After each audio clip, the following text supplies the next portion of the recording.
All right, so we are storage gateways. So what is storage gateway, and the benefits? What are the three types of gateways, and how do we connect and configure our storage gateway? That's the topic today. So about AWS storage gateway. AWS storage gateway is a service that connects an on-premises software appliance. So on-premises, so we need our on-premises environment software appliance with cloud-based storage to provide seamless and secure integration between an organization's on-premises IT environment and AWS's storage infrastructure. See, that's it. Okay. So no, in English, it means that you must have AWS appliance on-premises to connect your on-premises to the cloud. See, simple. Again, okay. Let me just draw that. And here is your, suppose that pyramid is your on-premises, or it looks like samosa as well, right? But here, if you have your file servers, web servers, domain controllers, and so you have your ESXi or Hyper-V or Citrix Zen servers. So what are these three? They're called something. ESXi, Hyper-V, Zen server. They're called. I is VMware. It belongs to these three companies: Microsoft, VMware, and Citrix. They are called hypervisors. And hypervisor does only one thing. What is that? Hypervise. Okay. That was not wise. So they host virtual machines. That's it. Hypervisor hosts virtual machines and intelligently provide them all the resources of the hardware. And so hypervisors wisely host the machines. Yeah, we can say that. We are just creating our own definition here. So you can have here ESXi, Hyper-V, or Zen server. So ESXi from VMware, Hyper-V from Microsoft, and Zen server from Citrix. Any one of those hypervisors, if you have that, and majority of the companies will have that now. So what you need to do is that this is your this is what you're thinking. No, that's AWS. So cloud, and here what we need to connect to permanently, like so S3 bucket created here, or storage, well, that's S3 bucket, or container created here will be connected to the appliance VM that we will download. So I'm just going to create one VM here. So there is a hypervisor. Inside the hypervisor there is one virtual machine. That virtual machine is actually an appliance coming or downloaded from AWS. Now this appliance is the storage gateway. This VM inside, in our case today we're going to install ESXi. I hope everyone brought their USB sticks or external drives. Otherwise the shop is right beside here, just left. Okay. So this VM inside, this VM is inside ESXi hypervisor or Hyper-V, it doesn't matter, whichever hypervisor you have. Inside ESXi hypervisor, and is an appliance. It's a storage gateway appliance, and is a storage gateway appliance. And this is an appliance. The only purpose of putting an AWS storage appliance here in your on-premises environment is to connect your file servers. Suppose that's a file server here, FS, file server or web server or any data hosting machine here. So connect your file servers through the gateway. So connecting file servers to the VM, and from the VM to the S3 bucket. So file servers, of course, have hundreds or thousands of folders there. So you will. How do you signify the gateway? Gateway will be the VM that is responsible for receiving the data from on-premises internal machines, receiving them and sending them to S3 bucket. Without this, we cannot automatically. So, what was the purpose? I was going to that. The folder, whatever you copy here in the folder, right? It will be through the gateway going to the S3 bucket automatically. So whatever you copy there automatically gets synchronized here in the S3 bucket. And the benefit is then it is available globally to all the global clients. They don't, sorry? Like it could be a DR that, okay, I need a backup of that data, that locally I'm not maintaining a backup. So whatever I save here, automatically sync it here. And this can be my backup solution as well. But it could be also globally sharing the data solution as well, which means that you don't want any of the clients to use your VPN connection to connect to your branch and then connect to your file servers. They all have internet connection. They all have the credentials to connect to that S3 bucket. That's it. Grab everything from there, and we're using the S3 security. Don't connect to our branch. We're not giving you VPN connections. So hang on. So you're saying that you've got your file server on some kind of Windows or Linux machine, and then you connect or you provide access to that folder through your ESXi connection. So this file server here has hundreds of folders, and in order to sync it with S3 buckets here on AWS, we will be deploying or downloading an appliance. Appliance is a virtual machine, right?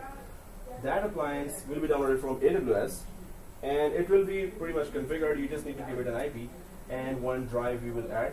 But the main purpose of this appliance in our on-premises environment is to let that folder or hundreds of folders sync all their data to S3 bucket. The only purpose of this virtual machine to let, if that virtual machine is not there, whatever you put there cannot be synchronized up there. So you must download that virtual machine. It's a virtual machine, so it will run only in hypervisors, the famous ones, right? There is a Red Hat hypervisor as well, I think KVM. So the file server, folders, all folders or hundreds of folders, thousands of folders will be connecting to the gateway appliance. Through the gateway appliance, they will be uploaded to S3 bucket. The purpose is either you have a backup DR site or recovery for that file server, or you can share globally, right? Yep. So do you folder basis, or do you on a disk basis? The whole drive is connected to the gateway, and therefrom it syncs with the. So how do you do this? So we're downloading the file gateway, but we can download the volume gateway as well, and that will be your assignment. Oh, yeah. How is this different from the tools that we have used in the past? Cloudberry. So Cloudberry is a third-party tool, first of all, and it is just recognized as a partner. This is AWS appliance itself. Second thing, you have to manually do that. Users have to be made aware of that. Okay, this is Cloudberry. Then you have to put credentials there, permissions to users. Hey, don't create inside the Cloudberry. Maybe Cloudberry does not have the permission model that good that the company wants. So company would just deploy within their secure environment a file server that is pretty secure. It just needs a gateway to connect to some S3 bucket automatically. So end users are just saving their data on a folder. That's all they need to know, and the rest is there. Cloudberry awareness and Cloudberry security as per the company compliance policies. If it doesn't meet the company compliance policy, they will solely reject that, and they will ask, hey, is there an internal AWS solution and on large scale? So it is copy and paste. So there, users need to know what they already know, and that's it. But their data will end up here in S3 bucket, right? Any questions? Oh, so, 3 guys. Oh, okay. They're even later than me. Oh, strange. Okay, so, well, this is just a brief overview. Let's go through the slides, and then let's go with that very long lab. Yay. Oh. So here, and am I recording that? Yeah. Okay, guys. So here, AWS Storage Gateway is a service that connects an on-premises software appliance with cloud-based storage like S3 to provide seamless and secure integration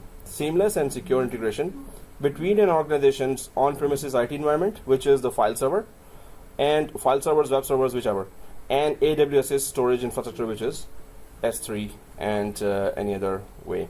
So the main thing is you're synchronizing all the data automatically without end user needing to know anything any tech stuff that they need to know. They just need to know where the shared folder in their environment is, and they know that already.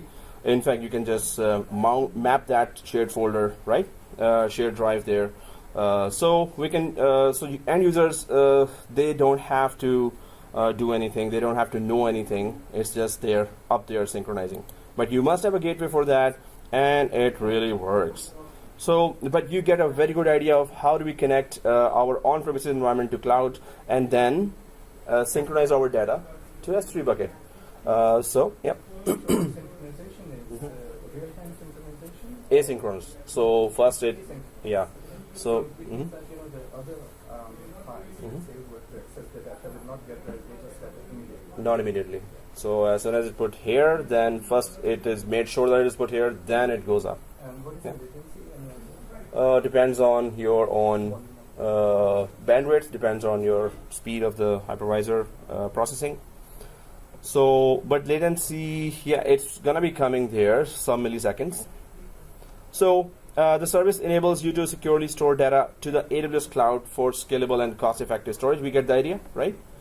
So storage gateway pricing, it's really cheap, but when you accumulate hundreds or thousands of folders there, it's still 0.03 cents per connection. And yeah, when we create this gateway, they're going to charge us $150 after 1 month of usage.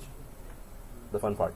Yeah. So it's going to be, if we create it and delete it on 29th day, we're not going to be charged anything.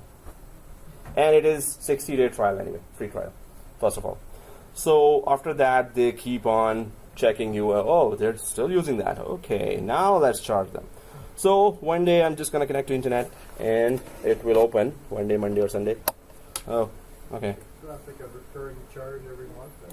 Yeah, no, it's the one time. You've created a gateway, you've configured it, that's it, bam, charged. So the pricing here, of course, everything's on the AWS. I would just call them right away with file storage in S3, stored and built as Amazon S3 objects, volume storage 0.023 cents per GB per month of data stored. Snapshot storage, we're going to go to that virtual tape storage, snapshot storage, volume storage, really? What's that? But the pricing, I just put it first, so it's 0.023. Now let's go for the other two types of gateways as well, and try to find out what it offers. So file gateway, NFS, pictures, videos, etc. So that's what we're going to go for, file gateway, to get an idea clearly that, oh, okay, that's how file gateway works.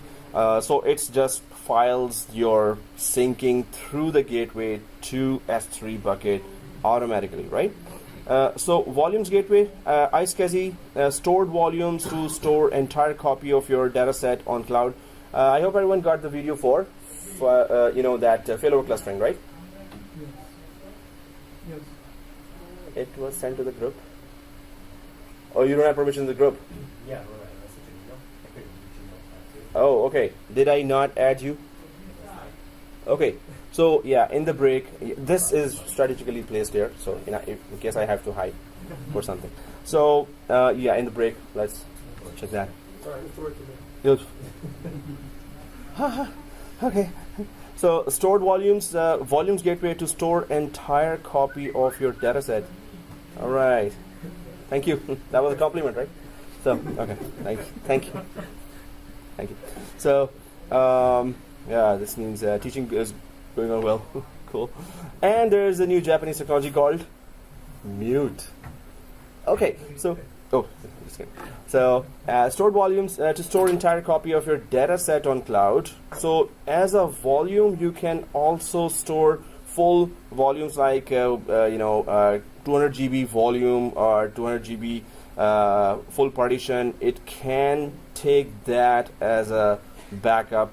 We should not call it backup, but it does store the whole entire volume as well. If you go for not the file gateway we're doing today, volumes gateway, but you will have an idea. Suppose you're in the, you're earning 50 per hour, 45 per hour, and your boss says to you, okay, we really need volumes gateway, so can you just install, because in the interview you really bragged about that, file gateway does this, does that, does this, so, but we need volumes gateway. So you have no choice. You have to do it. You have to make it happen there in the, so you might go to this video and when you're in future and you got this task and you'll go, oh, how the file gateway was done.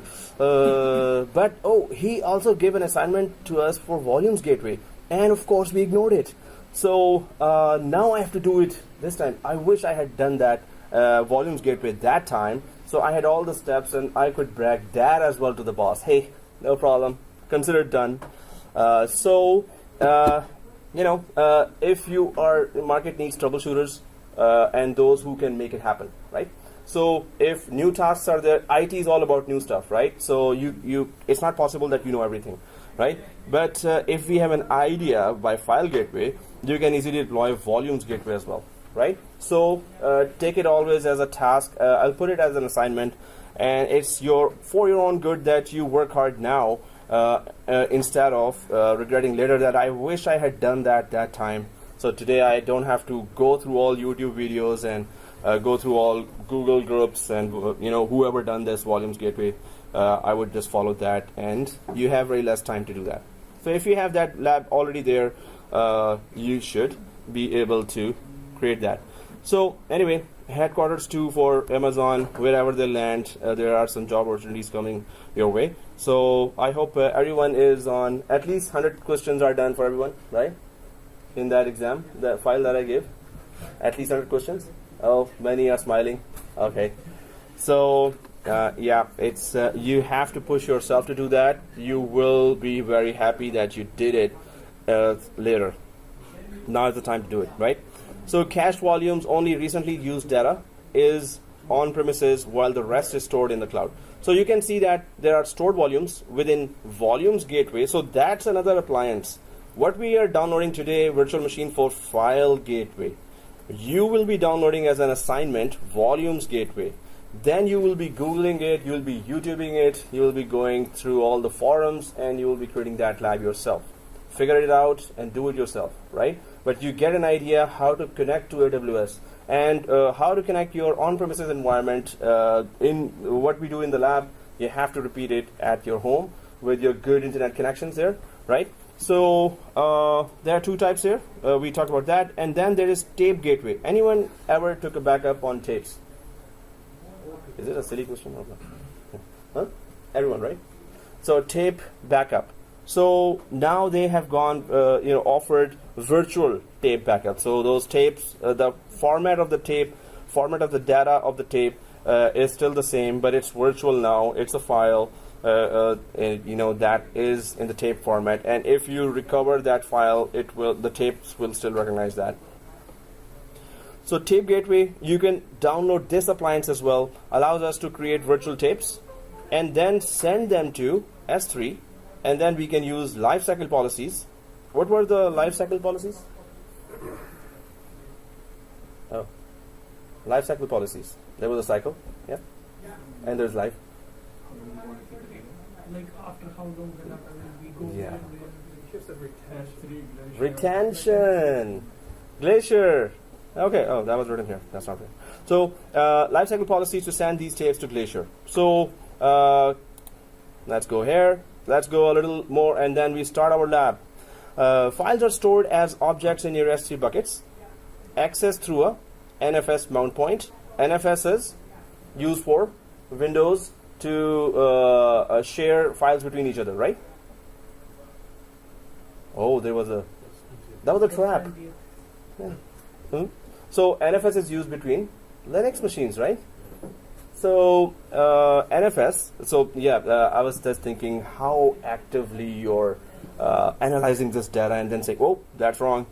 So ownership, permissions, and timestamps are durably stored in S3 in the user metadata of the object associated with the file. So suppose you put the file that CEO can access that, and 2 directors can access that, nobody else can access that. So when you just back it up and put it on AWS, the permissions are still the same, and timestamps and ownership is still the same.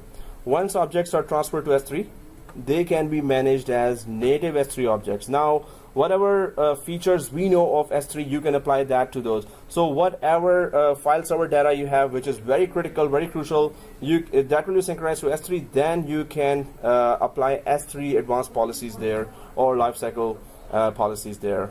So that's the main point. Use the S3 for that. So VMware on AWS, that's the feature that you mentioned last time as well. Go explore that as well if you have used VMware before. So VMware on AWS. So VMware is the leader in your data center, virtualization data center, right? So and cloud leader is AWS. So 2 leaders have combined their features. So now you have AWS on, VMware on AWS. So that's a very cool feature. Go for that free 2-hour lab and try to increase your experience on. And then you could suggest in your company, in the interviews, in wherever you're hired as a consultant. So VMware on AWS, go for that and explore that. That's very important for you. So once objects are, we get to know, okay, we can just transfer those objects. So file gateway here, we're going to install there's an application server already, suppose in our Windows environment. We're going to deploy a storage gateway, and then that storage gateway will be can be connected over the internet. We're going to go for the over the internet option, but we can go for much more bandwidth rich direct connect, or we can go for Amazon VPC and connect to that directly, which we will be creating later. And after that files or data is transferred up there, you can go for IA here, which is IA, infrequently accessed, exactly. And then so that is called lifecycle policies, right? So S3 IA Glacier, right? So then you can use all those features. So volume gateway is block-based storage, contains OSs and applications. Volume gateway. Basically, the virtual hard disks are backed up. That's a very cool thing. You have a 20 GB hard disk, 40 GB hard disk, 100 GB hard disk. Hope it's not more than that. So if you have those, so basically the virtual hard disks are backed up and then uploaded to cloud as EBS. Oh, what is EBS? We haven't talked about it. EBS. And what is that? Just for the VMs, the instances. So it's a network card for VMs, right? What is it? EBS is? It's a storage for the VMs. Yeah, so it's a virtual disk for the storage for the VMs. So EBS is AWS saying it's another name for virtual disk in AWS. EBS is a virtual disk. So it says that if you have ESXi virtual machine .vmdk disks, right? The extension for VMs in ESXi is .vmdk. An extension for the virtual disk in Hyper-V is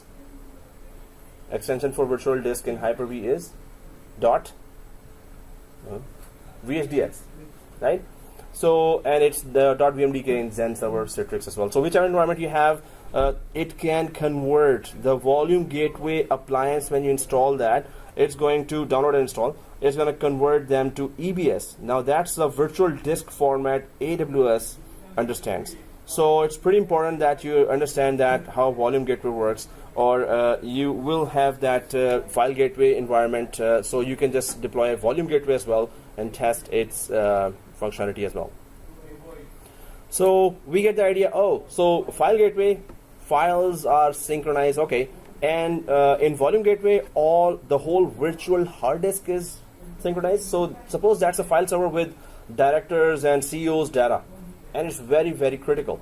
So, and you want to upload it to AWS, so you can deploy that file server in EC2 or the virtual machine for AWS as well. So you have to convert that carefully, that .vmdk or .vhdx virtual disk to EBS and then attach that EBS to a virtual machine or EC2 instance there on the cloud. So you get the idea that it's very critical that the virtual disk, when it is converted and uploaded, it should be in one piece. It should be intact. It should be readable, right? So on-premises virtual disks are being backed up to cloud as cloud disks or EBSs, which is just AWS virtual disk, right? Okay. Also, try your best to do this. Then let me know, right? So I'll send you the lab, or we can do some part of it here. Better send you the lab because there's a lot of topics there. But you have to, suppose your boss says, so just follow that scenario that your boss told you to implement it in 2 weeks, 3 weeks, one month maximum. So what are you going to do? Nobody will be there to help you. You will ask around and nobody will be there to help you. YouTube and Google will be there, right? So, or I'll just charge, very large fee for that. Thank you very much. But anyway, nobody will be there to help you. So do the assignment now, right? Before the next Saturday, volume gateway. But you will get the whole idea of creating the whole environment by downloading a file gateway. You will have the virtual machines anyway, yeah? The volume gateway and the file tools are still the VMs, right? So, They're still the VMs. yes. So we're going to be creating a ESXi environment now. Let's start now. And I hope everyone brought their external drive and USB sticks. Yay! Oh. Yes. Well, you need ESXi from the physical desktop to your laptops if you are using laptops. So, okay, the volume interface presents your applications with disk volumes using the iSCSI block protocol. So iSCSI is used for SAN, right? So data returned to these volumes can be asynchronously backed up as point-in-time snapshots of your volumes. So whenever you have we ever took a snapshot of a virtual disk before, virtual machine, either in Hyper-V or in VMware, right? So those snapshots can be stored in the cloud as well, right? As Amazon EBS snapshots. So EBS, we're going to go for that. Then we're going to go for snapshots. We're going to understand, oh, that's AWS EBS. EBS is just a disk. Snapshots are incremental backups that capture only changed blocks. So it's not the full machine backup if you're just taking snapshots backup. So all snapshot storage is also compressed to minimize your storage charges. So it's good that the appliance makes sure that whatever data is going up has to be compressed as well. So you could have a smaller, space there occupied. So this is the diagram for volume gateway, and there's a client here. There's application server, and then the gateway VM that we're going to be downloading. So it will be connecting through iSCSI, and then you will be mounting. So because it's a gateway, you will then be able to mount the snapshots of it on AWS S3, right? It's easier said than done, but once the whole environment will be created, you will have to do some smaller changes there to get the volume gateway up and running as well. So in other classes, there are students who are going for these challenges, and they are spending extraordinary time to do those labs, right? And they're taking those screenshots. So it's their benefit. They figured it out. They troubleshooted the new solutions, and they have the full lab for them. So they are ready for interviews. They are ready for the projects there. So they're doing all those assignments there. So do not miss that. That's for your own good, right? So volume gateway, tape gateway. Anyone ever use this or know what's that? No. No, that's for tape gateway. Yeah. So these are all the tape drives or bays there. And this is the robotic arm, and it is actually robotic arm. So normally in big environments, they have huge amount of tapes there. So you just have to put that. Okay, 2 years back, tape drive with this number. Please place it on the tape drive here. The tape. So it just goes to that number and then retrieves it itself automatically and puts it on the tape. Then we can just put some commands there to connect to the tape and retrieve the backup for that. So the tape drive on large scale is being used in the banks, and Scotiabank, we were using that. So we don't have to see where that is or be inside. We are just sitting on our desktops and just retrieving that, giving the commands in the background. This is happening, and these are the tape backups. See, cool. Okay, so tape gateway. In Mission Impossible 5, Tom Cruise jumped here to extend the range. Really? Yeah. Hey, I saw that. Well, that was it. That was this. Yeah. Okay, I'll Right? see that again. I have no idea. 5, right? The last one. You got this trailer for that? Trailer? No, that's good. So, guys, try to check that tape drive and just type tape drive in YouTube, and there would be many videos for that, or just watch Mission Impossible 5. Okay, so Tape Gateway offers a durable, cost-effective solution to archive your data in the AWS cloud. So that's very cool. Right now, big organizations are still, they have invested millions of dollars on this setup. So they are still using that, right? And this is also being improved a lot. So now AWS is saying whatever huge amount of tapes you have here, we're going to retrieve all that data in the same format in the cloud, and whenever you want to retrieve that back in the tape format again, so get it from the cloud, we'll put it in the tape here, and the tape can be put in the drive, and then you can connect to the drive to the tape and retrieve all the backup. So the main thing is you don't have to keep on purchasing more and more and more and more tapes here. Whatever you have, you can just stop it there and start uploading the previous one, all the data, huge exabytes, petabytes of data there. You can start uploading to cloud, but you can still use this setup to retrieve now all the backups from the AWS, and it will still give you it back to you in tape backup format, the whole thing, right? So that's where companies are saying, oh, we don't have to maintain this, but we don't have to improve that or do more investments in creating more tape backup robotic arms there and more of these big setups. We can just current setup can be connected to cloud, right, with the same format there. So that's where the investments stops here for more bigger branches there with this setup, and companies are saving millions then, right? And this is like 0.003 cents or something, right? So that's already like too cheap. So that idea is also very cool. The VDL interface it provides lets you leverage your existing tape-based backup application, which large companies have all, and they are regularly using that backup application infrastructure to store data on virtual tape cartridges. So it will be virtual tape cartridge, right? That you create on your tape gateway. So you will have this, and in the interviews or in some projects, they will be asking you, okay, you know what AWS has done for that. Can you connect our tape backup solution to the cloud? So AWS supports all the latest tape backup solutions.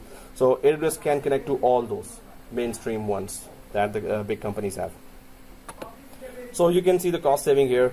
Companies are saving millions now, right? So each tape gateway. Okay. I thought I was more passionate. So it is.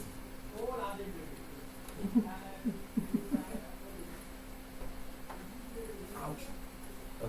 So if I have two fans, they are my two big fans. So if anyone wants to turn on the fans. Okay. You want? So we can ask this population here, this area, that is it okay to turn on the fan or not okay? Oh, there's an okay here. You're in that jurisdiction. Anyway, so yeah, your region is there. This is in this region everyone's okay because I already am in jacket. So if I start shivering. So anyway, guys, oh my coffee. I should start now. So each tape gateway is pre-configured with a media changer and tape drives, which are available to your existing client backup applications as iSCSI devices. So anyone knows just one-liner for what is an iSCSI device? One-liner for that. So iSCSI device. Some kind of storage. So no, it's coming from SAN.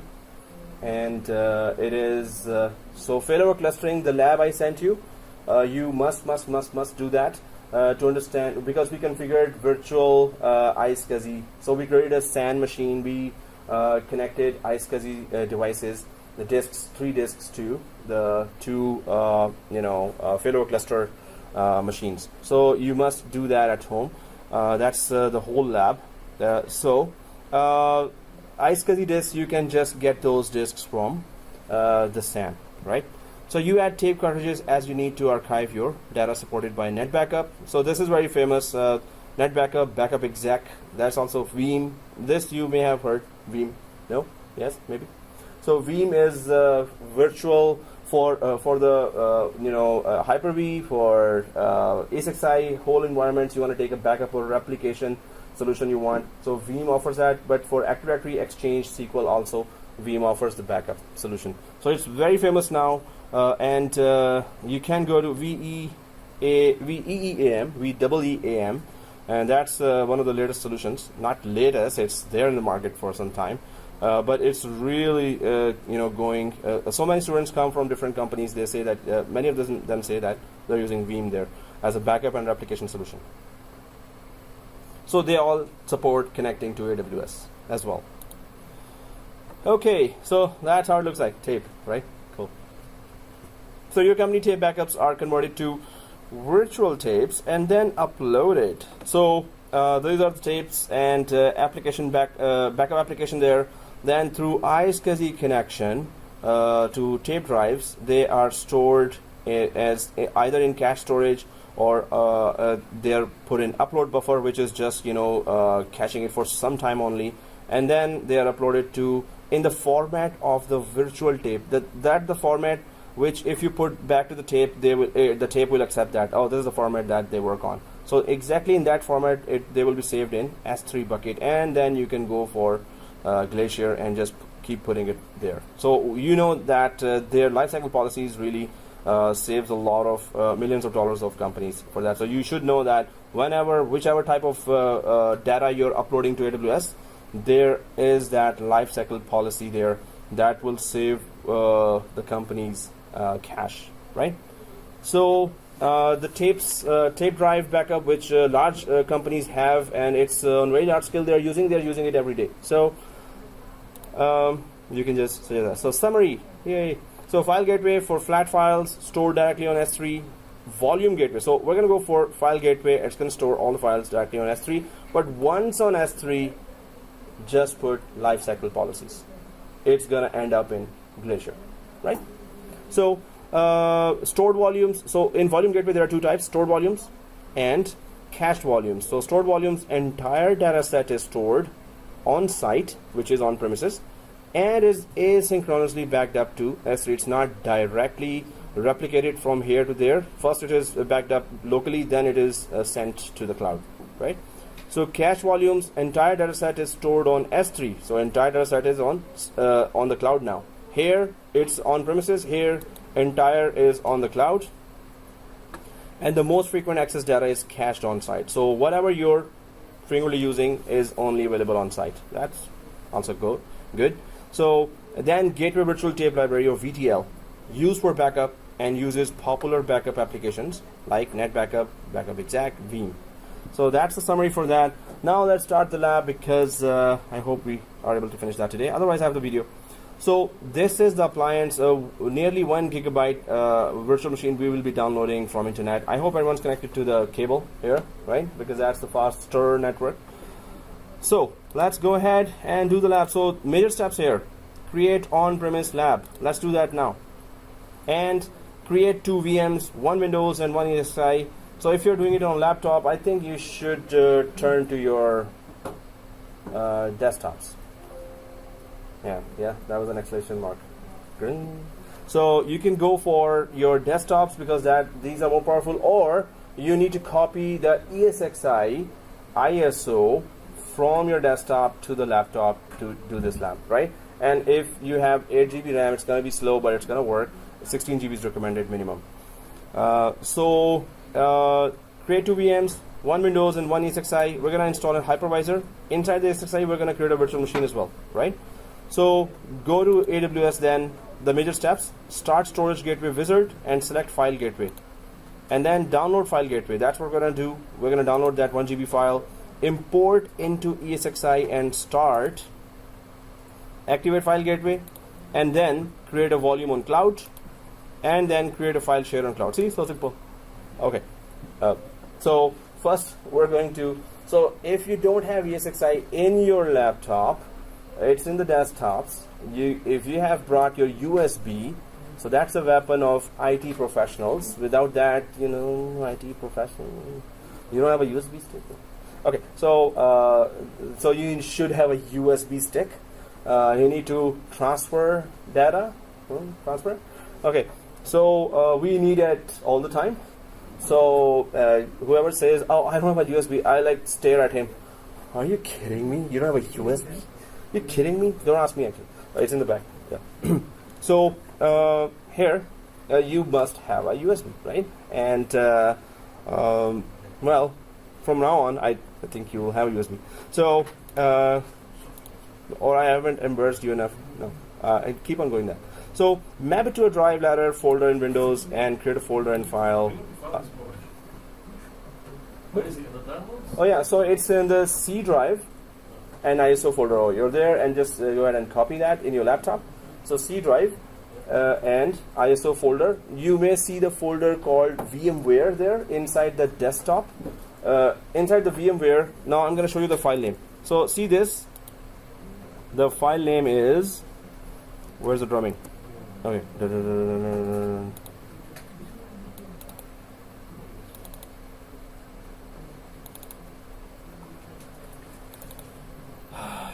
We can go for 6.5, ESXi or 6. I think we have both type, but 6 is there, I'm sure.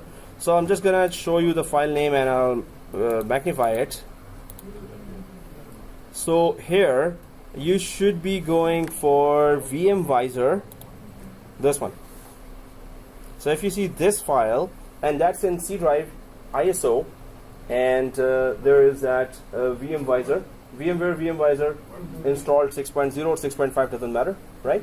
So it's in your desktop in C drive ISO and then VMware folder or VM or VMware folder, right? So everyone got it? Everyone can see this file, exactly this file, right? Yes? No? Still waiting for this computer. Oh, okay.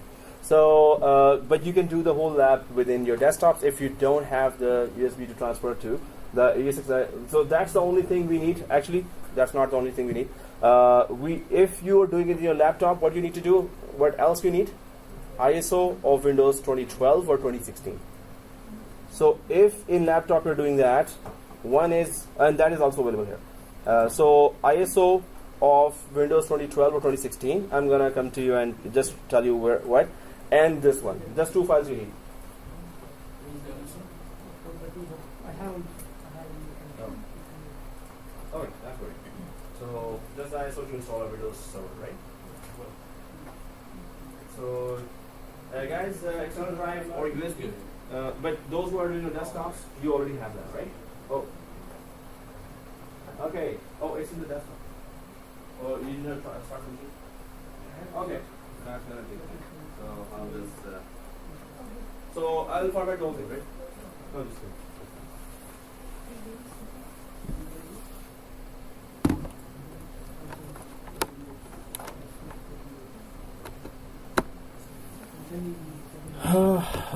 Okay, so one is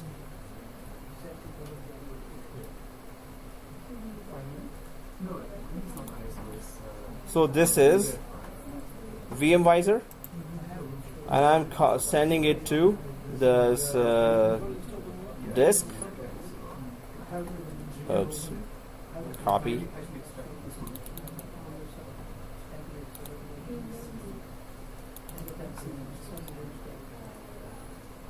Oh, that's fast. Is this SSD? Oh, USB 3.0, right? Whoa, it's very fast. So I'm just gonna go to D drive and just copy ISO for you as well. Can you just already installed? Sorry? Already installed the server? Already? I have the VM. VM? Well, yeah, then you just have to put it on. Is it for VMware Workstation or is it for Hyper-V? It's okay, it's for VM. It will not work. Oh, well, better install, Yeah. because if you find any errors, then you'll be stuck and we'll be ahead. Better install with us because we're all going to install now. So guys, do we see? So I'm just going for 2012. There's a Windows 2012 R2 here. It's written as Windows 2012 R2 ISO in the C drive ISO folder, right? What is the other file you said? It's VM Visor, VMware dash VM Visor. No, this one I copied. The other file you said. Windows 2012, this one. Windows 2012 R2 ISO dot ISO. I have tools on WinRAR extension. Am I probably going to use it? But the extension within the WinRAR is ISO. No. You have to extract that. I extracted that. Oh, then you can. No, you can't. You need the ISO. Oh, but you're working on desktop. Yeah, still I don't have it. Oh, it's there in C drive ISO, right? Yes. It's not there. Okay. Okay, this is copied here. So what I have is this is some So go to view and go to this middle one. Yep. And yeah, there are all ISOs. The extension is not shown. Oh, okay. I copied you. Yeah, but what is the other file? He said Yes, this one. Because where can I find it? I have audio in the same place or the same place? Oh, copy. Yeah, I copied. And the other one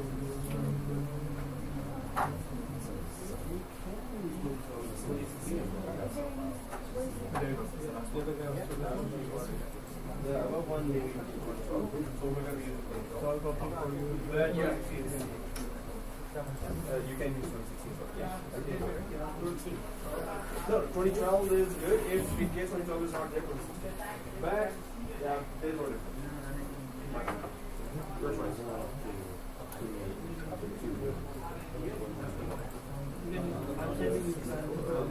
I'm sending you So, because you're here,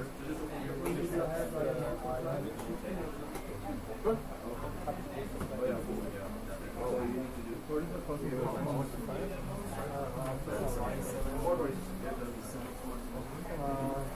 okay,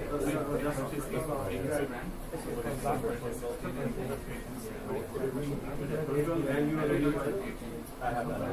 Second copy. Yeah. Well, guys, so everyone has the files? Yes, yeah. That's a Yeah, nice. yeah. Oh, it's been taken forever, but I just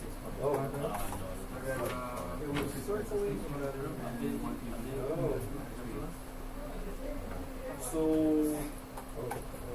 it will process this as well. When you click, it processes that. So it's slowing. So, okay, guys, but you were doing it here? I'm trying to get the files. Oh, okay. So, okay. Now I should have paused it, but I did not.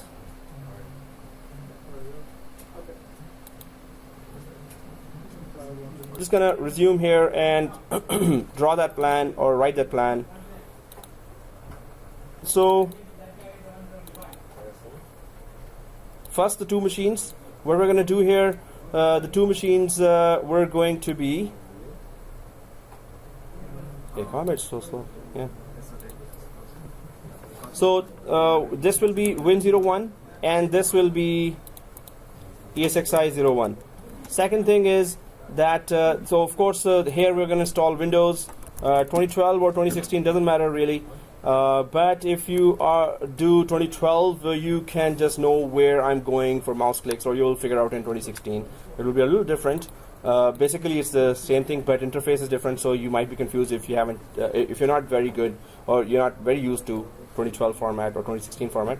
ESXi will be hypervisor,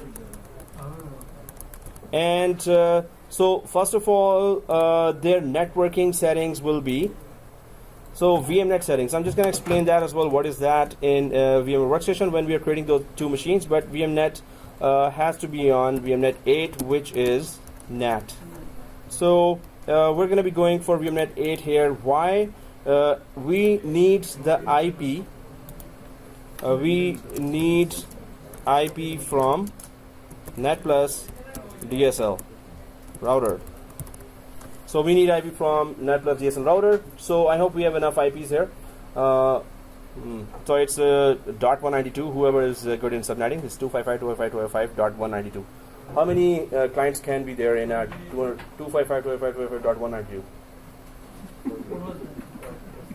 Okay. How many clients can be there in 255.255.192? 192 it has Hey, let's ask the it has 62 clients. 62. 62 clients, right? We're gonna know now. We are not. Yeah, we are just 14 here, 15. So I hope they have enough IPs for us. Those who don't get an IP, just sit back and enjoy the show. Okay. Or you could connect to the Wi-Fi that has another separate IP scheme, but that would have the Wi-Fi here officially sucks. It's so slow that you rather just watch a YouTube. Yep. Desktop with the cable connected, yes, that's very good speed. Yeah. So, okay, guys, let's just start creating those machines. These are the initial steps. Start VMware Workstation and start both machines one by one. Please do not go ahead of me, or you will find it the hard way that, oh, you were doing this, that customization you were doing, and I did this. Oh, I have to repeat the whole lab. Okay, sit back and enjoy the show. So let's see who survives me with me till the last step, or let's hope if I reach the last step. Although I have the lab, I have the screenshots. So step number 1, start the VMware Workstation. Right? Step number 1, start. Second step, let's start installing virtual machines. So what we are doing, major step is we are creating our on-premises environment. Minimum what is needed to connect to the AWS storage gateway and then synchronize our files to S3. Right? We are creating our on-premises environment. So let's go for that, and then we're gonna connect to the AWS cloud as well. Now, let's see. No, I'll do.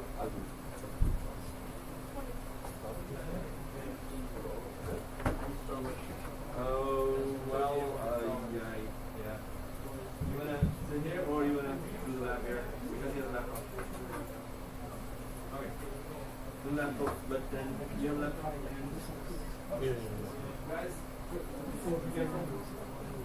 Okay. Resources. Okay.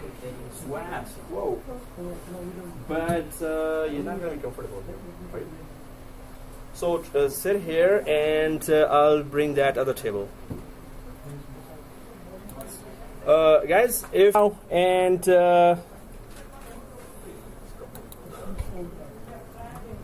so you should be just starting this workstation machine here,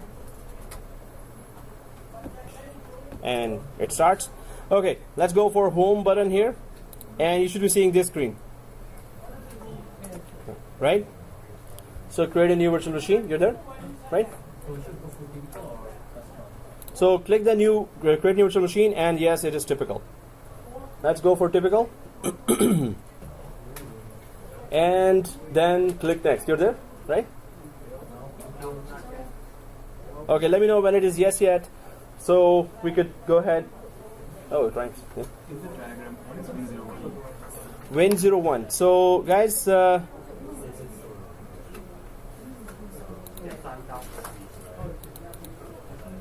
so it is Win01 is that machine which we will consider as file server.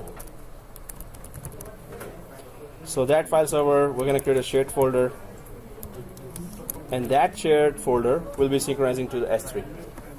So Win01 basically will be in Windows 2012. Yeah, so this virtual machine will have the Windows 2012 R2 operating system installed, and inside that we're just going to create a shared folder.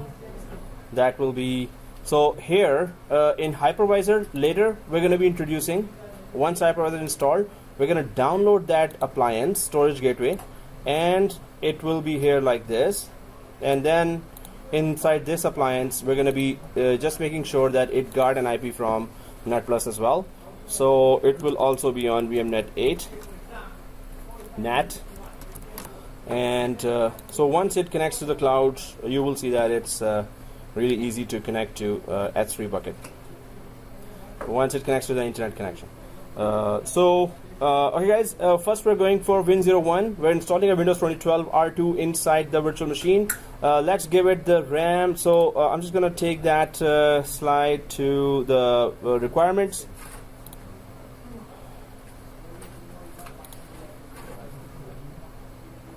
So here are the requirements.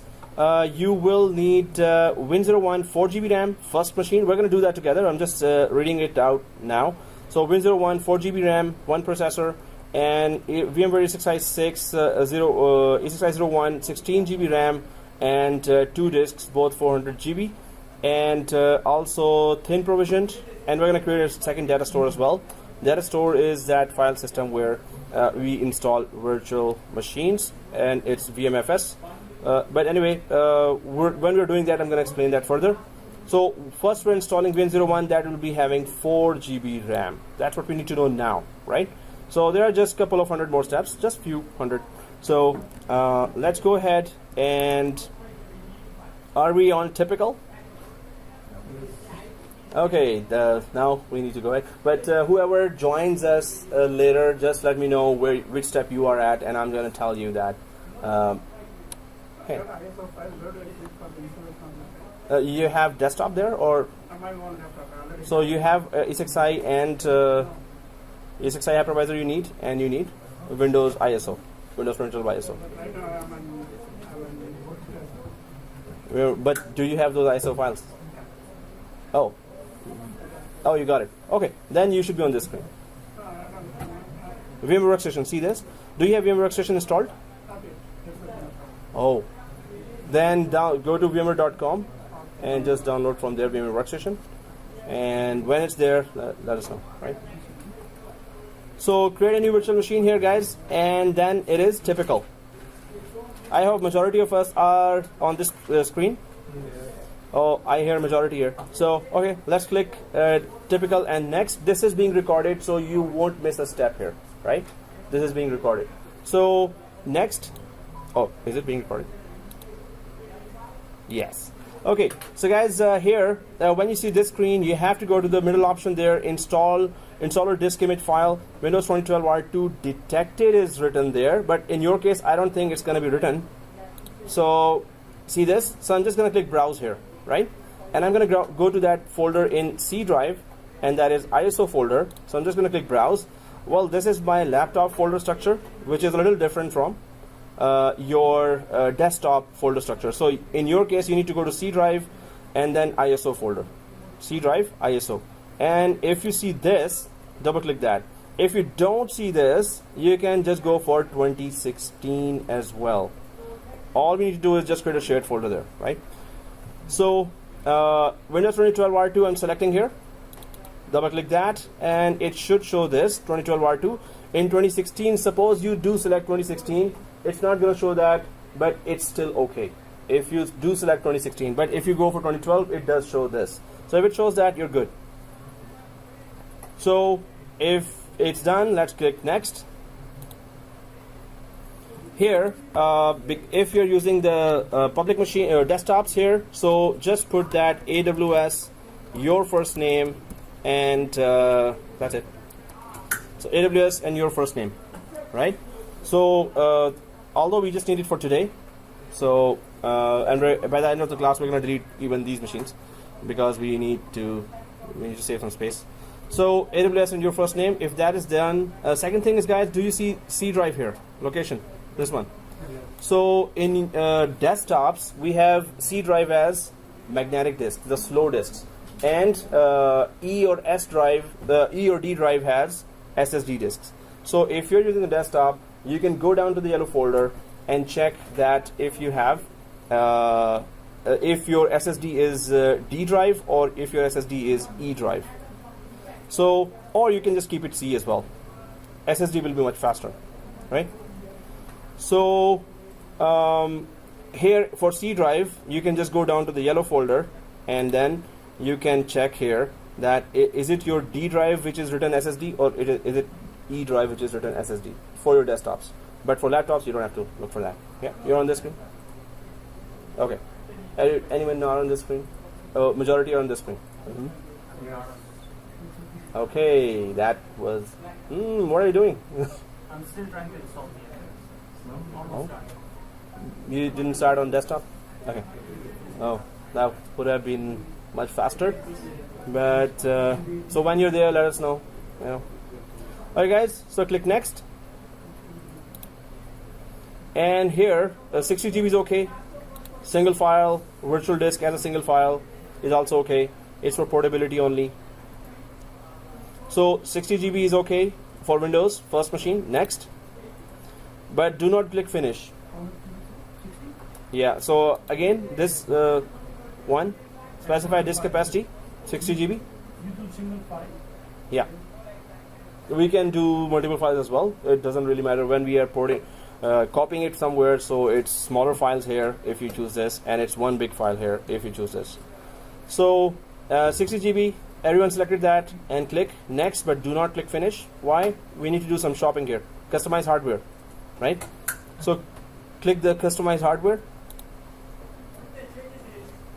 So it's instead we have in desktops 32 GB RAM, which is powerful enough. Even if you have 16 GB RAM, let's go up to this. Yeah, I wanted you to see that. So 4 GB. How much of the disk space you use, Sorry? 16 gigs. The disk is 60.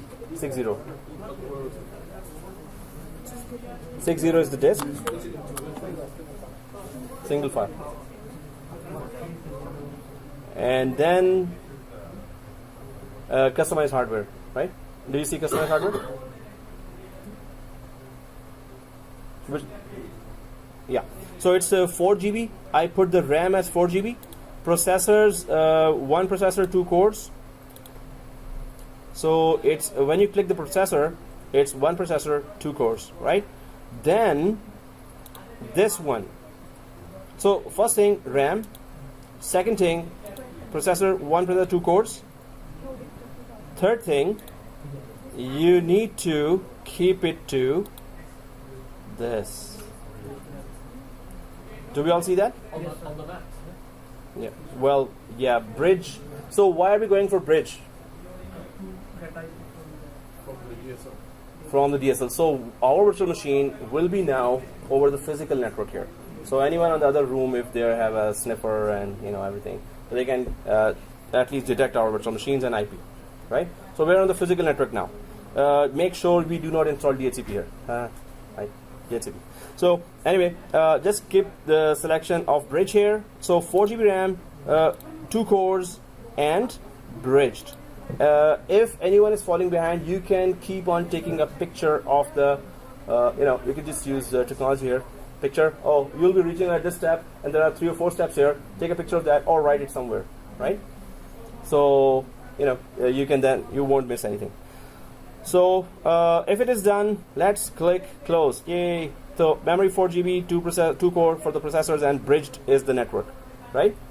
And click close and finito. So power on. So when your virtual machine is powering on, so we can just put it on installation. Then we can go for the second machine, which is going to be a hypervisor, and we're going to configure that as well. So, but let's just get it up and running, or up and going for the installation.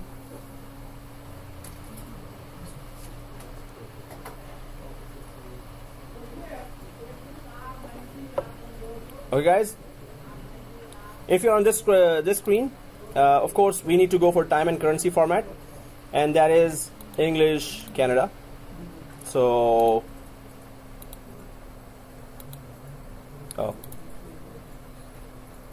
English Canada. So the time zone, it will just fix the time zone and everything, or the time as well. So English Canada first of all. Yep.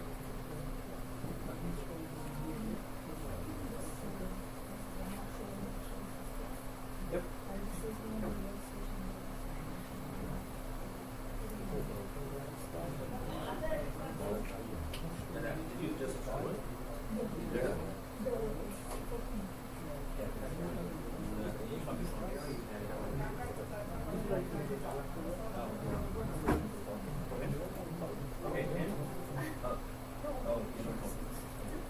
so maybe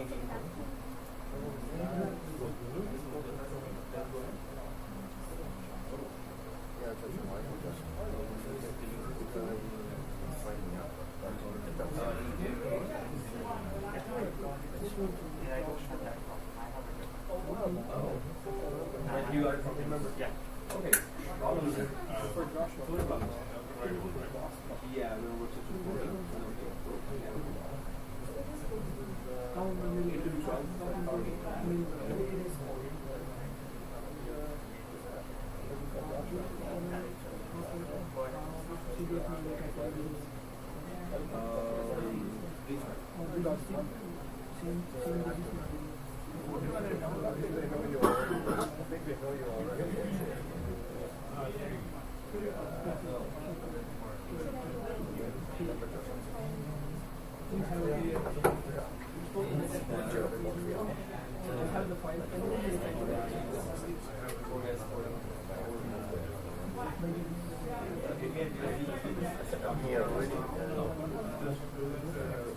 so guys, if VMware workstation is not working, I'll just give you the mine rate number.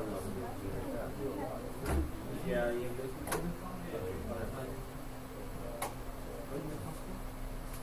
so Naveen is distributing VMware workstation, and it's giving problems to everyone. It's not giving. Okay. Yes, it is. So, okay, guys, there's a VMware workstation crisis here. Okay, those who are here, let's just get it, so I'm just going to copy that. And, oh, it was recording, seriously. So, next, if you've selected that, and then click install now, the rest is like next, finish, right? So, and then I'll just start copying that. So, if it comes, yeah? Yeah, so fourth one. Data center, and if you're 2016, the fourth one, 2012 or 2016, this one, right, guys? So see this one, fourth one, data center evaluation. And once you select the data center evaluation, fourth one, right, then click next. And then I accept license terms. Yeah, you have to accept. And when it comes to upgrade, we are not upgrading.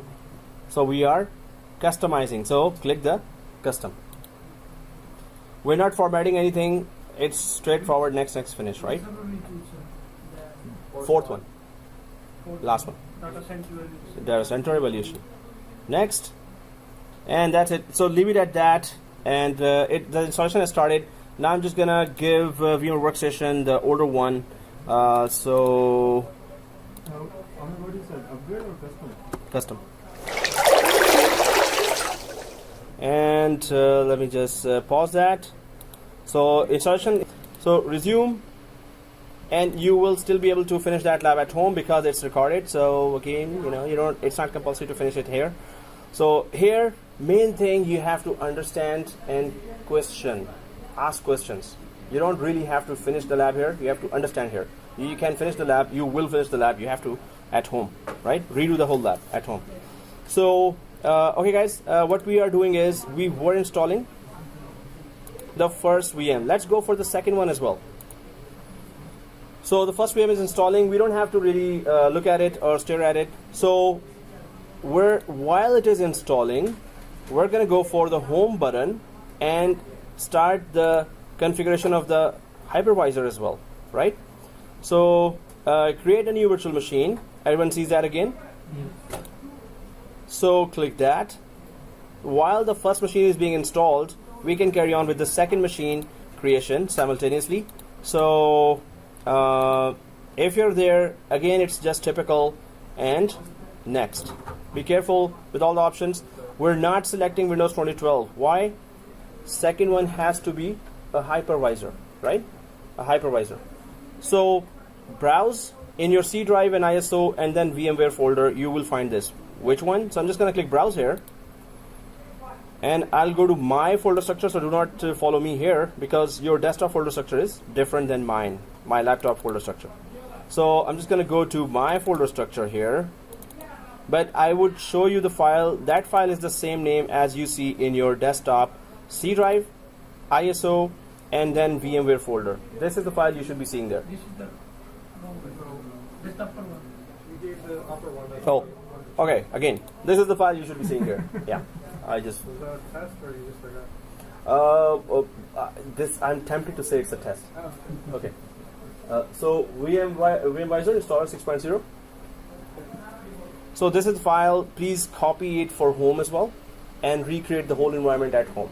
So the two files you need to copy from this desktop to take home is, one is 6.0, second is 2012 ISO, right? Just copy those two files and repeat the whole lab with the assignment, guys. Assignment is volume gateways, right? So take the challenge, consider it as you're being paid 40 per hour or 30 per hour, and you got that assignment, and you have to do it in production environment, otherwise your job is, you know, kind of shaky if you are not able to do that. So 6.0, double click that. As soon as you double click, it shows me here VMware ESXi6 detected. Anyone sees that? Okay, ESXi6 detected, right? So click next. And then VMware ESXi6, if it's a desktop, then you must just put the course name and your first name. If it's your laptop, you just put anything. Course name and first name, right? If it's a desktop, yeah? No kidding. Really? Wow. Resuming? Okay, resume. And here, well, if you're on the desktop, you could go for SSD here, which is either E or D drive in different desktops. So just look at your, and or you can just keep it to C. It's going to be a little slower. So click next. And here, let's give it 100 GB, thin provisioned, and store virtual disk as a single file. Every two there. So then we go for, well, it's just a simple hard disk, 100 GB. Next, let's do the customized hardware here as well. We really need this one here, customized hardware. So when you click the customized hardware, we need here this 16 GB for the ESXi. But if you have total of 16, then go for 8, right? Because you've given 4 to the first machine, so give 8 to the second machine. If you have total 16 GB RAM in your laptop, if you're 32, go for 16. In the previous screen, you selected the single screen, right? Yeah. Single file. So everyone on this screen? Oh, well, majority on this screen? Okay. So processor is already selected for us. So we do not have to make a change here. Processor is already selected for us. Hypervisor minimum works on 2 processors, right? So 16 GB RAM for the hypervisor, second machine, and the NAT, it will be bridged. So this machine will be on physical network and will get an IP from the DSL of NetPlus. So the second machine configuration is this: 16 GB RAM, 2 processors, and bridged, right? So once it is done, go ahead, again 16 GB RAM, 2 processors, and bridge network, click close. And finito. So I can say from here whichever stage you're at. If you're way back, then at least try to understand, and have any questions, ask me. Because it's a video, you can repeat the whole thing at home better, right? Here, try to understand. It's not compulsory to do the lab here with me. It's compulsory to understand and question. When you do the lab from home, when you go for bridge network, what should I choose? Bridge. Again, bridge. Yeah, so your home router, DSL router, will give you the IP for that. So you will be, 2 machines will be on the home network. So that will be perfect. So what after that, it's gonna easily connect to your AWS, right? It's gonna easily connect to your AWS. Because is your home, when you have desktop or laptop, when you get an IP, at once you get an internet as well, right? Wireless, okay, right? Yeah. Right. So wireless. So this is the laptop if you're using that. So it will already have an IP from your home router. So all you need to do is keep the 2 machines on bridge.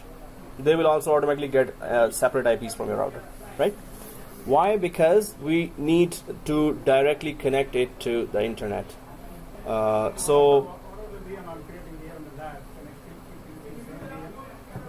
yeah, they will just have different IPs there. Yeah, so it's okay.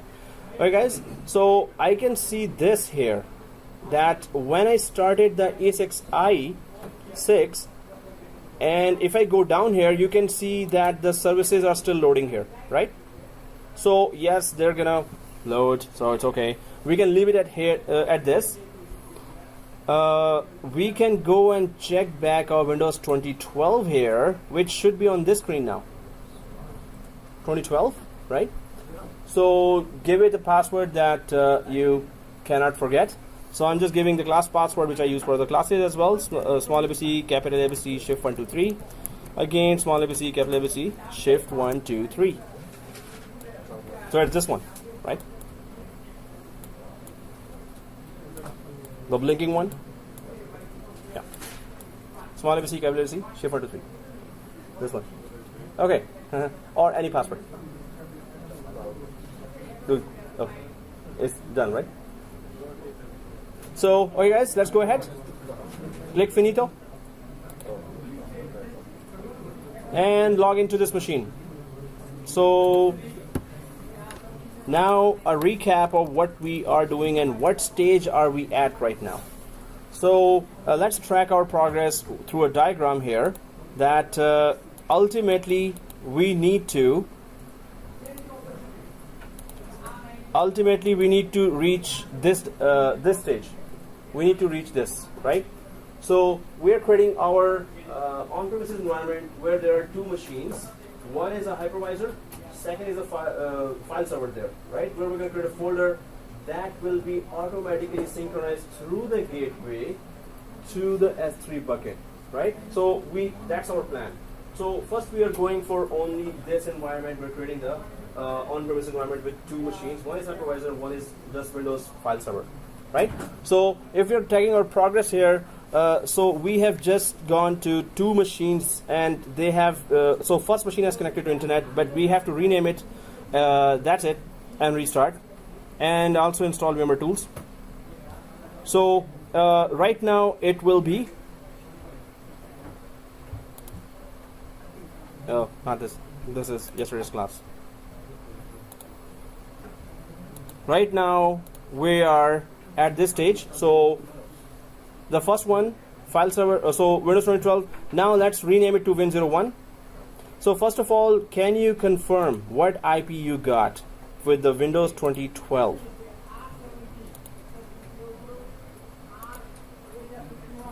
So if I go to local server here on Windows 2012 or 2016, whichever, and go to IPv4 inside the local server, IPv4, this one, and Ethernet 0 details.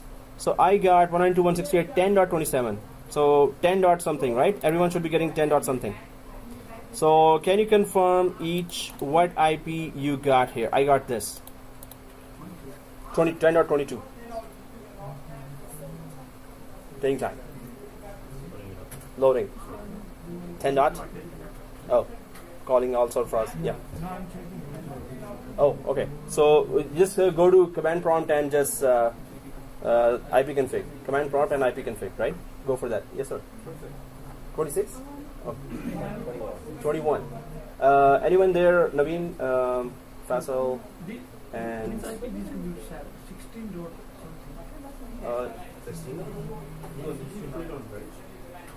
no, 10 dot. This is the physical machine. Oh, no. Your Windows 1 it's installing. Yours is also installing, right? It comes up, but it doesn't recognize. Oh, you know the person I gave? Yeah, the reason is very advanced. So it's okay, it works. It's good. I'm not saying that you did something. It's just that it's the game mode. So I gave it to. What's the error you gave? I have it on my. What's the error you gave? Okay, so you can give it. Which way are you? 12. 14 is also okay. Actually, I'm good. So in the 12 you can just download? Copy? Yeah. Any with that particular iOS? Any iOS or that particular iOS? It's not simple here. Then tries to install the ISO.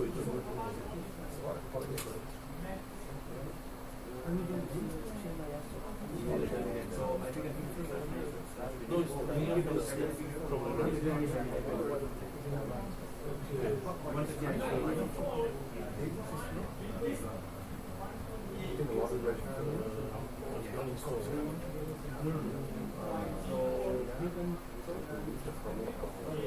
and that's I think it's international. So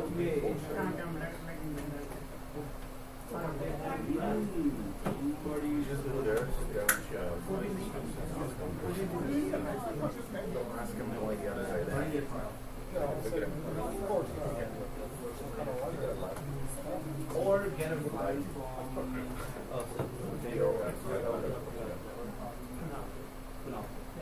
so dear file from that's the file I'm using here. And yeah, so yeah.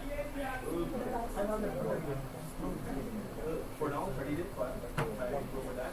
But later,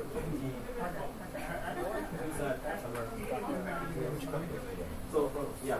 So guys, if you want to take that, I should not say it on the video. Resuming. So everyone, so if you got an IP from 10 on a Windows machine, that's good. At home, you will get easily an IP from your DSL router. So don't worry if it doesn't work here, or if you don't get an IP, you will get an IP from your home DSL. Right now, you can just sit back and enjoy. Oh, not enjoy. Just concentrate on understand what's going on, and also ask questions if there are any doubts. So right now, I'm just doing the lab for you as a demo. You don't have to really finish it with me, the lab. So I'm just going to click close here. I got 10. Oh, I forgot. 10.27. So I got 27. Some of us got 21, 22, 23. Actually, it should more IPs should be available, but IP can fix /release/renew, or go for Wi-Fi. Those who are on the laptops. Okay, guys. So here, first of all, IP is given. Let's just get rid of that weird name here for the virtual machine. So two things here: turn off the firewall and rename the virtual machine, Windows virtual machine, and restart. So I'm just going to go for turning off the firewall, which is private on. So I'm just going to click the on here, and the two profiles for the firewall are on. I'm just going to go to turn Windows firewall on or off, this one on the left side, and turn off, and press OK.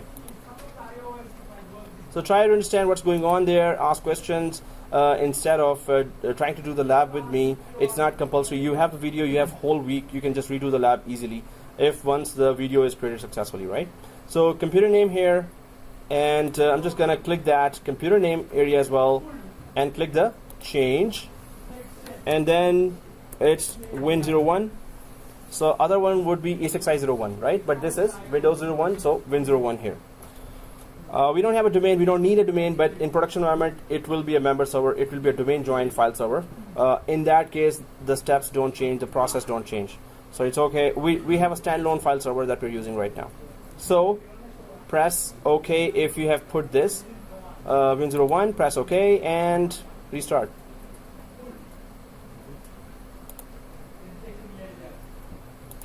Close and restart now. So what we did till now: installed a Windows machine, got an IP from NetPlus DSL, turned off the firewall of that machine, and renamed it and restarted it. That's the 4 things we did for the first virtual machine, right? So, guys, while it is restarting, can we attend the second virtual machine, which is ESXi hypervisor? So how many are on this screen? 1, 2, 3. Oh, majority are shy to raise their hand. So hand is raised like this, you know, the right arm upwards. It's like this, right? Oh, okay, that's it. Okay. Upwards. Okay. Anyway, so now I know that how many are following me. So, but again, it's not mucho compulsory, right? I know it's wrong Spanish.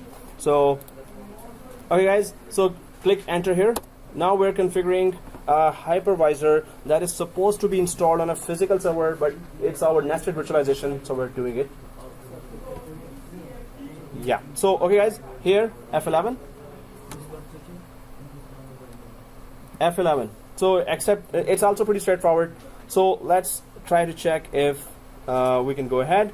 So now we have installed Windows. Okay, on ESXi hypervisor, if it was a physical desktop, there's a mini class. So, oh, but try to talk like that instead of that. So you can try to talk like that. Okay, so here we're still trying to get the lab going. So it's not, again, I'm just saying again and again, just try to consider what's going on the board. You don't have to really follow the lab now. So this is just a drive, and we're just going to, it is 100 GB. We don't have to format that, so that's why it's on the screen. What we do is just press enter. We accept the same drive and US default. That's okay. And then the password, class password I'm putting, you can put any password, just don't forget it. Don't lock yourself out. So the class password, just remember that because we need to log in and configure this hypervisor as well. So click enter.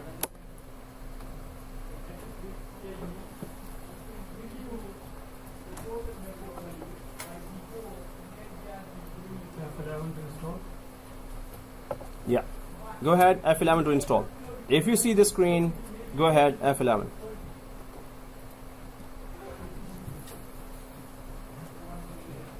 So ESXi, right? So now it's going to install that. Well, it's pretty fast. So let's track our progress again. What we are doing, we are near completion of our on-premises environment. Now we will need to go to AWS and download that VM appliance. So, again, we need to make sure that our ESXi grabs an IP from DSL of NetPlus. At home, it will be grabbing an IP from your home DSL connection, right? So,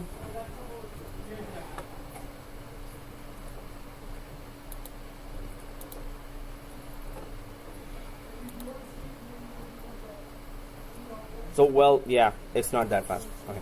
So while this is going on, I'm just going to go through the major steps here, and that the steps are that first of all, let's open VMware Workstation. Yeah, we did that. Create two VMs. One is 16 GB ESXi01. First is 4 GB, second is 16 GB. And later, we're going to be introducing two disks there. So, and they will be thin provisioned, and we're going to create a second data store as well after that. So we're going to know that what is all this when we are creating that. I'm going to explain that. But these are the major steps.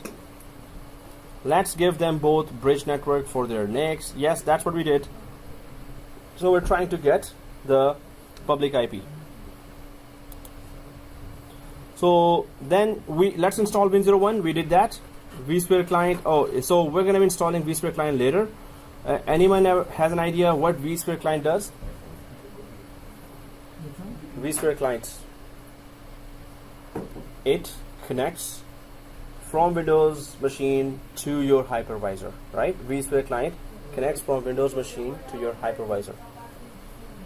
So we haven't reached this step. We are at this step that we are just creating two virtual machines here, and then we have given them bridge network. So next step would be that while actually that installation of ESXi is going on, we can still install the vSphere client here on the Windows machine. So, yep. Oh, was there a question? I don't even know who asked that. Okay, so. Oh, sorry, you were. Yeah. Web client, yes, but the main thing about that is when you import a machine, OVA machine, it starts giving problems. So you can use it if you want. Go ahead and try to use that. You will still have that vSphere. So as a backup, install still that vSphere client. that is very smooth in adding a OVA or ready-made virtual machine. So guys, again, for the industry, if you want to survive in IT, you must be a VCP, VMware Certified Professional, right? You must be a VCP if you want to survive in IT. So that's one of the core must-have certifications. AWS, VCP, CCNA, right? And either MCSA or RHCSA for any operating system. So VCP is a must-have, CCNA is a must-have. So while we are in the jobs, it's a very good time. We never know when the layoffs start. We never know, right? From where it starts. So if we are not ready for the future trends, the current skills required, we're going to be doing these same certifications at that time when we should be looking for jobs. So now is the time when you have a job to do these courses and do these certifications, when the money is coming, right? There's an income there. And majority of us realize, oh, I should do these certifications when we lost it, right? I hope it doesn't happen to anyone, but it's, you look around, it happens to the highest one, to any level, right? So do the courses. VCP is must, CCNA is must. And AWS, I hope you have gone through 100 questions till now. And if everyone's smiling, this means okay. So it's just only 982 questions. Come on, guys. Okay. But you will not regret it later. You will thank yourself that you did that when you had to do that, right? So you can skip it and you're going to regret later that, oh, now the opportunity is there and they are requiring the certification even to consider you for interview, right? So, okay guys, let's go back to our environment. So on ESXi, have we reached this screen? Not yet, right? So before going to the break, whoever is on whichever stage, you should start downloading that file gateway appliance, right? So we can start downloading that file gateway appliance from AWS.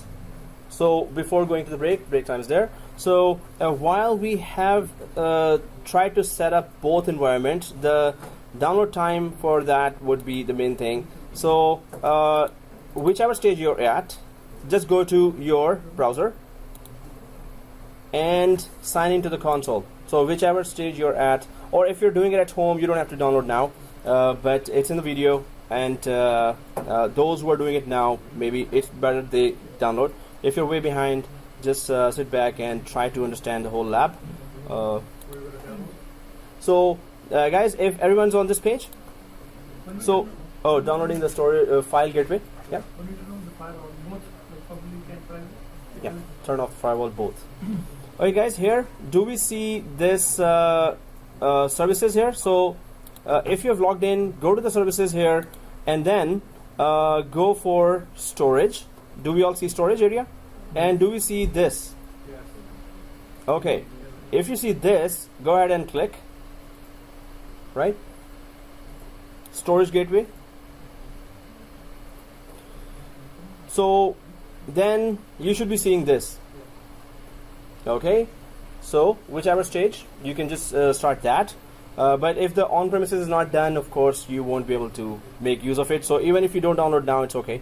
So if you're way behind, right? So get started here. Let's click that get started. Now there are three types that we discussed later or before. File gateway, volume gateway, tape gateway. File gateway is what we're doing now. Volume gateway is your assignment for the week. So those who haven't done the file gateway with me, please first finish that lab, then do the assignment, right? But the good thing about the volume gateway is that you have the on-premises environment ready for that. Otherwise, you don't have to recreate the whole environment for the assignment, right? So the same environment can be used for volume gateway as well. So file gateway, we're selecting that and click next.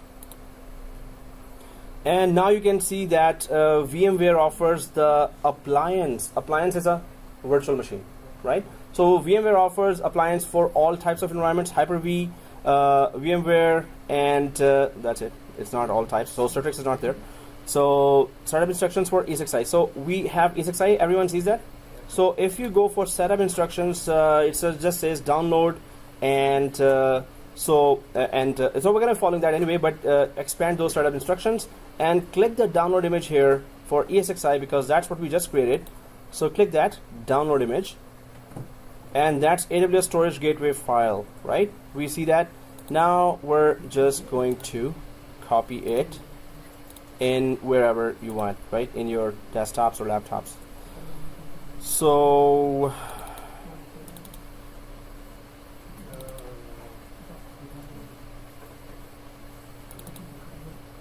storage gateway and save. Yay. So it's saying 2 minutes. Yeah, right. Okay, so if we have started downloading it, let's just confirm our current environment and then take a break. So our current environment must be on this. Server 2 is already installed.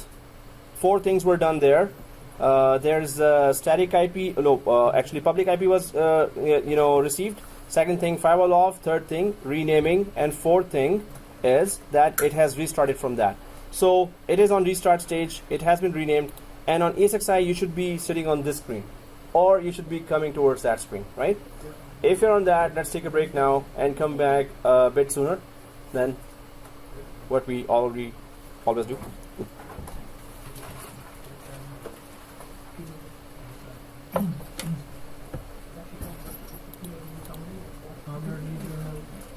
Yes. So I'm pausing the lab. Everyone on this screen? So is everyone on this screen? Or majority of us are on this screen? Oh, yeah. It doesn't show anything, but yeah. Everyone on ESXi 1? So let's go ahead and try to configure that ESXi. So first of all, I'm just going to go back to my Windows 2012. Let's see where we are at Windows 2012. Just log in from local administrator password for Windows 2012, whatever password you gave or the class password, just use that, and it should have internet connection now. Well, if it got the public IP, or if you see no yellow triangle there here, then you're good, right? Okay, so we're connected to internet, and this is on Windows 2012, right? So then we go for AWS, no, not AWS, VMware ESXi, and in VMware ESXi, we need to make sure that what IP we got, well, I got 10.33, but some are showing that it is from another subnet as well, which is, what subnet, separate subnet, anyone other than 10? You got from 20, right? Yeah. And you got internet connection. You confirmed that, right? Cool. So you could get IP from 20 subnet as well. It's not compulsory. It is coming from 10. Just restart or ipconfig/release/renew, and it would search for more, or it will contact the DHCP again. So, okay, guys, here now, if you're on ESXi, so you are on DCUI screen, which is Direct Console User Interface. This is called in ESXi Hypervisor. So let's click on the screen and press F2. So click on the screen and press F2. So you should get this. So click on the screen and press F2. So you should be getting a root, and the password, what you gave there, I always give class password, so I should be okay with that now. So again, click on the screen, press F2. Right? Click on the screen, press F2. So everyone got that? Right? Okay. So press enter. Right? And now you should see the configuration area of VMware. So you should be seeing this window now. So everyone, every 2, every 3 are here. Okay. So we don't have to configure password. We can go for configure management network there. If you click on that and Control Alt to release your mouse, so if you click, mouse is gone, Control Alt, release it, right?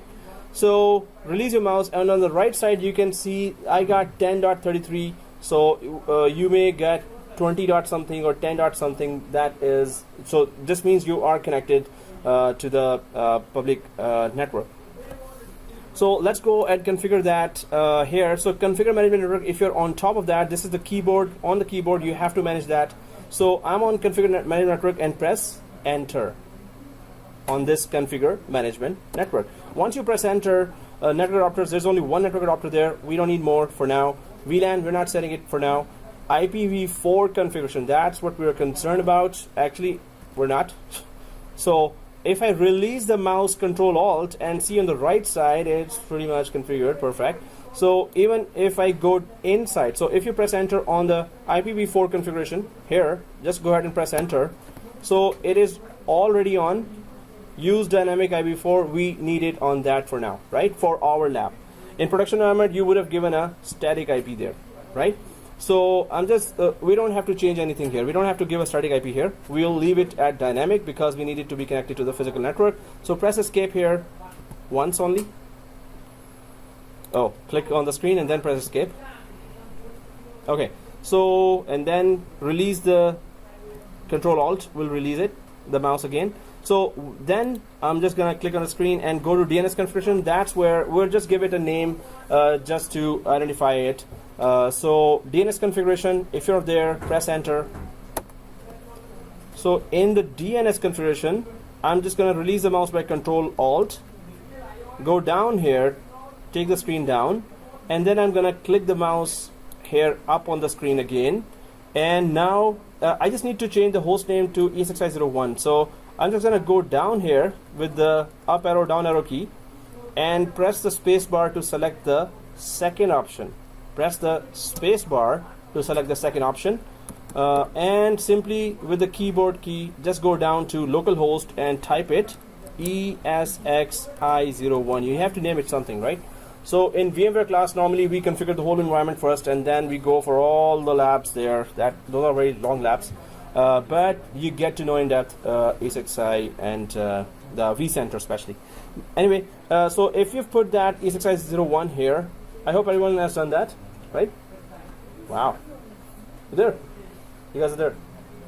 Man, you're a team. I had both Hyper-V and VMware on my Oh. I had to disable Hyper-V. Okay. Take its precedence. Perfect. That's amazing. So guys, here a host name is given. Press enter. Do not press escape. First press enter, and then Control Alt to release the mouse. Go up again and simply check what you got for the custom DNS. So Control Alt to release the mouse and then click the mouse again to go inside and just check custom DNS suffix. We don't have to configure that for our current lab here. In a production environment, you would have connected to some domain suffix like netplus domain.local or something. So anyway, so once we have done that, all we need to do was that we need to make sure that what is the name of this ESXi01. So I hope everyone's storage gateway is downloaded already, right? Yeah. It was downloaded like way back. So okay guys, let's go for the next steps now. So let's track our progress on the diagram here. So we are done with this portion now. Well, not exactly. I mean, we have installed the file server, connected it to public, and we have installed a hypervisor. That's it. But we are not actually done with the on-premises. Now we need to install a vSphere client here. We need to go to the virtual machine here, this one, and install a vSphere client. What is that? That client helps us to connect remotely to an hypervisor. Not the virtual machine, actually the hypervisor. So we're going to connect to the hypervisor from Windows with the help of vSphere client. And once we're connected, we're going to be doing some tasks here. So first thing right now is, next step is go to Windows, install vSphere client, and then remotely connect to your hypervisor here, and then we're going to be doing some more extra steps there. So let's go to Windows machine here, Windows 2012. So once we are here on the Windows 2012, we need to copy paste a client. So I'm just gonna go to, so this is the Windows here, and I'll go to the yellow folder here, or the file explorer down here, file explorer. So here just keep the, do we all see the downloads here like this? So click that downloads folder, stay here. What we need to do is just go to the physical desktop, go to the C drive, go to the ISO folder, just copy the vSphere client file from the physical desktop to this virtual machine downloads folder. How do we do that, and what is the file name? I'm going to show you now. So go to your physical desktop and go to C drive ISO folder first of all, right?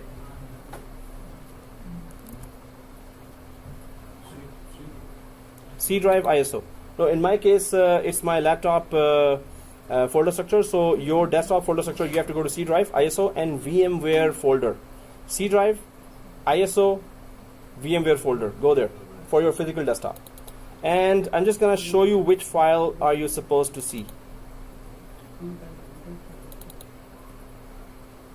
Oh, in the laptop you don't have that structure, file structure.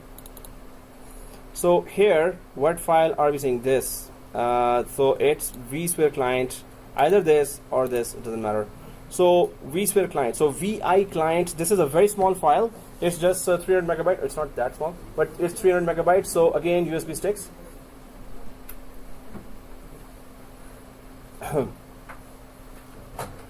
So if you're on the desktop, you would just see it in your C drive ISO, right? If you're on laptops, just USB sticks. It's a very small file, and once you download and copy that, it's not there.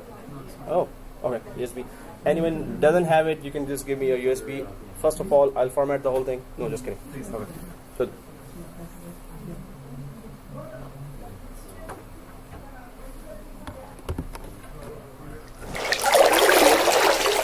So this is the file. Okay. Oh, okay. Yeah.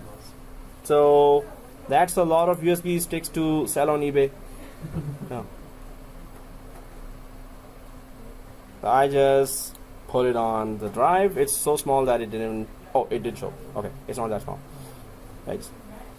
So one done. Okay. Don't try to download it from internet. It's 300 and copy that, and use USB stick here. I'll just paste that, and you ran out of space. Just delete any of the Movies? VMware stuff. Oh, okay. VMware. The VMware installer. This one? It's Where's VMware? Oh, this one. Yeah. 366. Okay. And NSX as well? No, I need that one. Oh.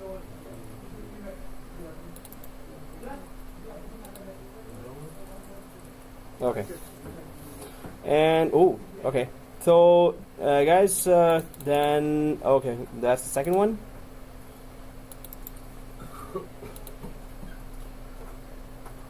All right. Let's see. There's a race going on, and there's a winner. Woohoo! Lesson learned: buy USB 3. Yeah. That was free though. Oh, okay. So you see the speed. Yeah. You get what you pay for, right? Yes. So that was this, right? Oh, you have the speedy one somewhere else, right? Oh, and not where we need it now. Okay. Okay. So guys, once it is done, and I'm recording that. So, okay. And yeah, we need a 128 GB. We should have that, you know. So 3.0 state-of-the-art SSD. Yeah, go for that. Okay, guys. So where's that then? Okay, guys. So what I'm just copying here, I'll just paste it here. So on my Windows 2012, I'm just gonna quickly paste that, and there you go. I cannot paste. Okay. Anyway. So I'm just gonna go for shared folder in. Oh, I didn't install VMware Tools. I think no one installed that, right? You installed? Hey, you're sharp, man. So if you haven't installed VMware Tools, you cannot copy paste to a virtual machine. So now I'm gonna install VMware Tools and restart. That requires another restart. If you can paste, it's okay. Go ahead. If you cannot, you have to install. So I'm right-clicking here to install VMware Tools in order to copy that software here. It's gonna pop up somewhere here. Come on, pop up. Pop up, you. Okay. It's too late. Shows as A drive mounted. Yeah, here. No, normally I don't want to click 2-3 times, so I'm too lazy for that. So in order to copy paste, I need to install VMware Tools, and that's an extra thing to do.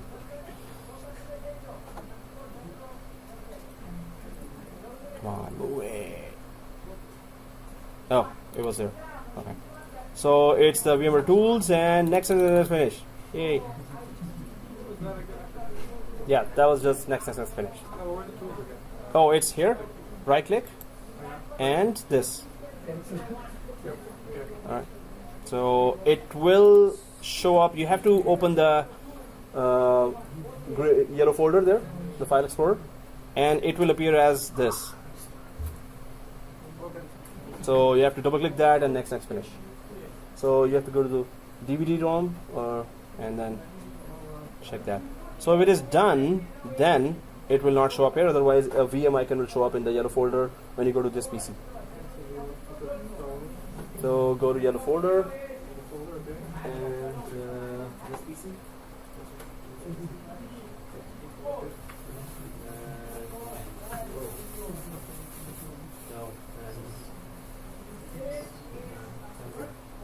That's my hard drive.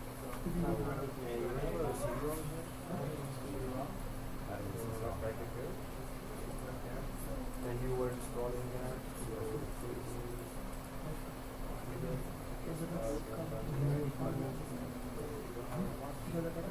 Go to D drive. Oh yeah, it's not the laptop. I know. He is asking us to install this one. Yeah. The object is left. I know. Restart. All right, guys, are we there? Okay. So if we are there, let's make sure that we have this VMware Tools installed, and I will restart now. All right, let's go for the next task. Oh, yeah, I love this. This is the best accent.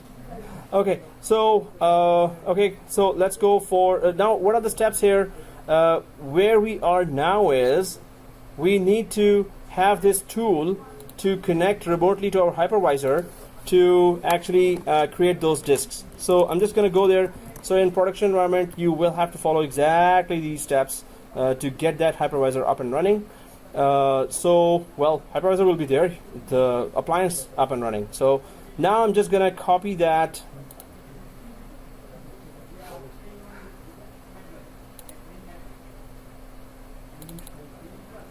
Wow, again I have to go through that million folder stuff.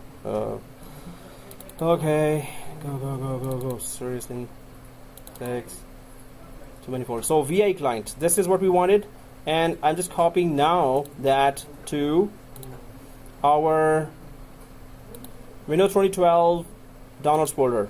It could be anywhere, but I'm just putting it in downloads folder. Paste. Now I see that paste. So if everyone has copied that, I hope everyone has copied that. So then double click that. That's in French, double click, right? If anyone knows French, please correct me. So it's double click. No, correct in French, right? Double click. Oh, okay. Anyway, so here, if it is installed, let's just connect to. So how do we? Once it is installed, how do we connect to our hypervisor? What do we need to know about our hypervisor to connect this client to that IP address? So do we know the hypervisor IP address? I'm just going to go to my hypervisor. Of course, mine is different, yours is different. Go to your hypervisor. In my case, it is 10.192.168.10.33. In your case, whatever that is, just remember it. So in my case, it is 192.168.10.33. In your case, it could be whatever your IP is. Just remember that. So once the client is now, I'm on this stage on the client. Press OK. Again, just next finish. If it asks for a restart, go ahead. If it doesn't, don't go. Next. I accept. Next. Install.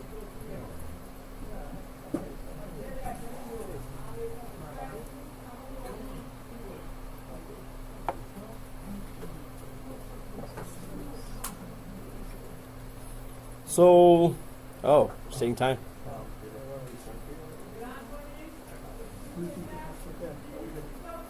So my IP is 192.168.10.33. Your would be whatever. So once it's installed, go ahead and connect to that. Or I'll show you how to do that. What?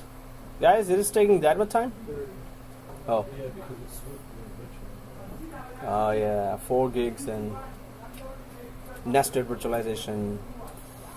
Okay, so our the next step would be, next major steps would be that now we need to deal with the gateway and we need to put it at the right place. So for that, guys, we need to copy the gateway appliance inside the downloads folder of Windows 2012 as well. Yay. So did you download that gateway appliance?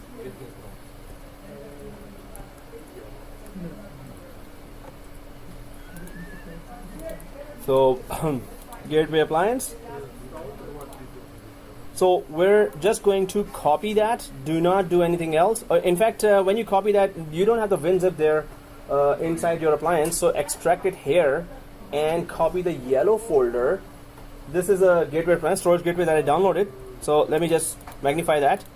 So this is the storage gateway appliance. So because WinZip is not there, or just go ahead and install WinZip inside, and then otherwise I'm just gonna extract it here and copy the yellow folder. So I'm gonna right click here because I have WinRAR installed or WinZip installed here. I'm gonna right click this. Okay. On the PC, on the desktop. Yes. So on your PC, when you downloaded that, so it should be in the downloads folder, I guess. Downloads folder. Hey, the great Naveen didn't know that. Come on, man. You're very technical. So this is a compliment. Yeah, I'm praising you. Right. No. Okay, guys. So I'm right clicking here and then extract to this folder name, right? So it's gonna just extract here those files. So right click here. If WinZip WinRAR is installed, it will show that.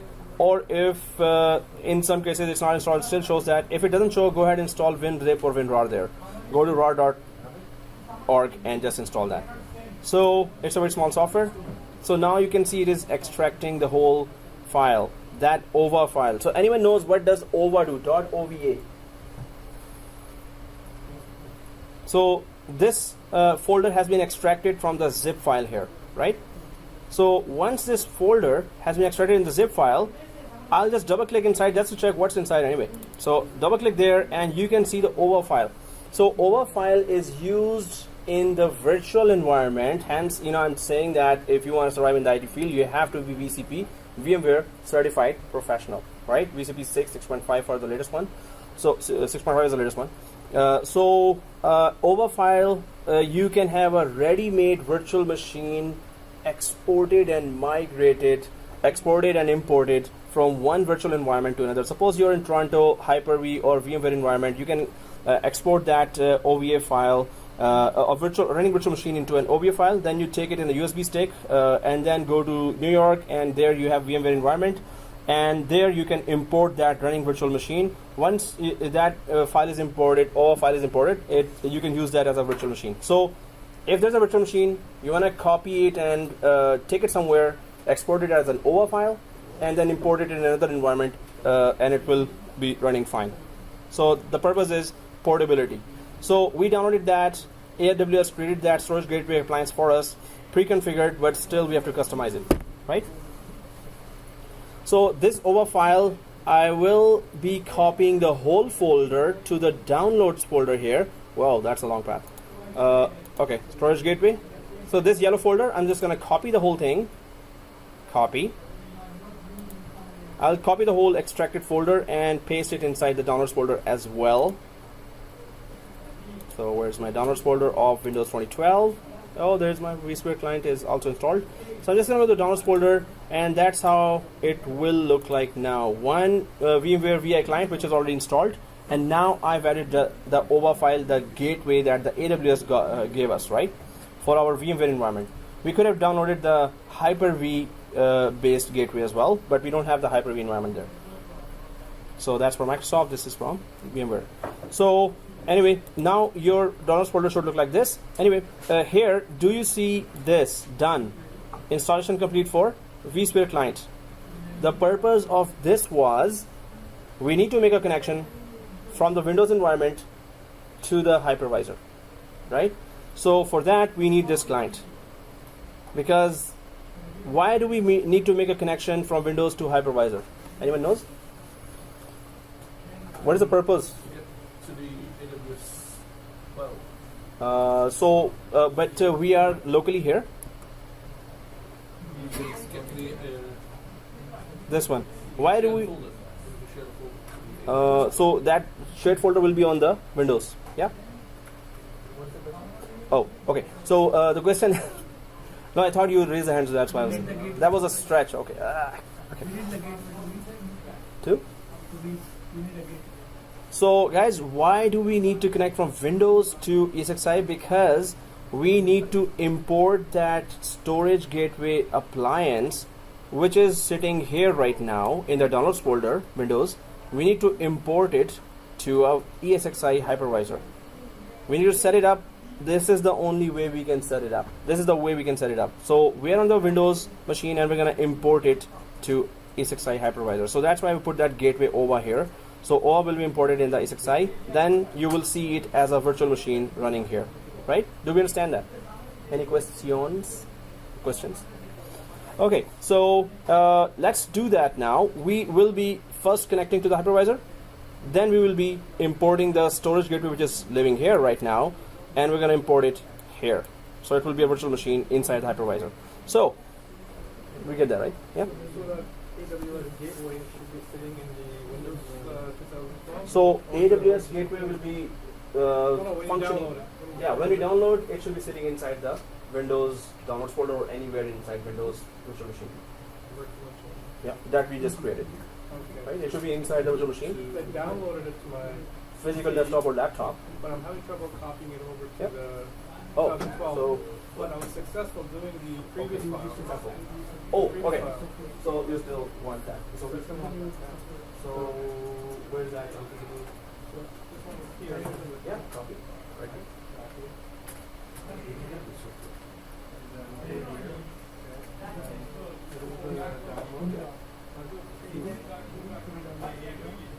Now it works. No, I stared at it. That's just embarrassing. Oh, it's the car thing, right? So car makes noises when you go take it to the mechanic. No noise. So, alright guys. So let's just do that now. Do what now?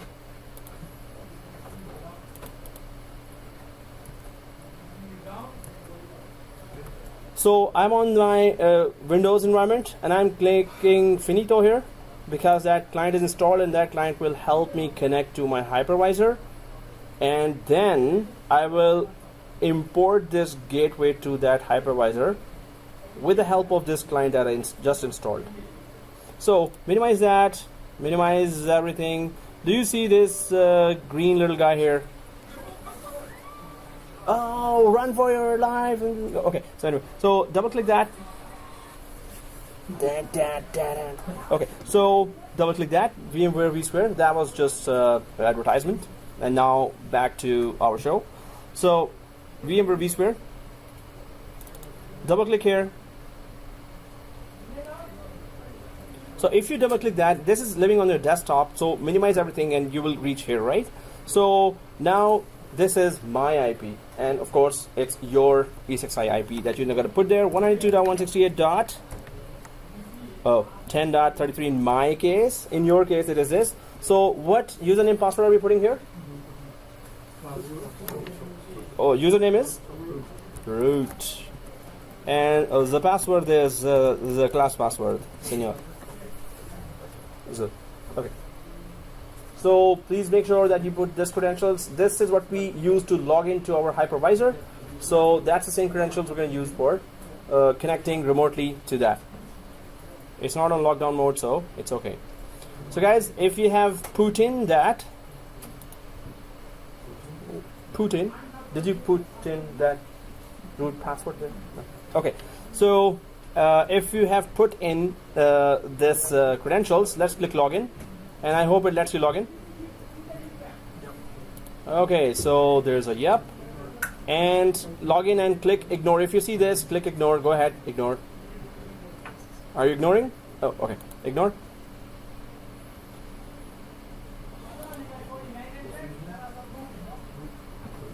Oh, that was a threat, right? Okay.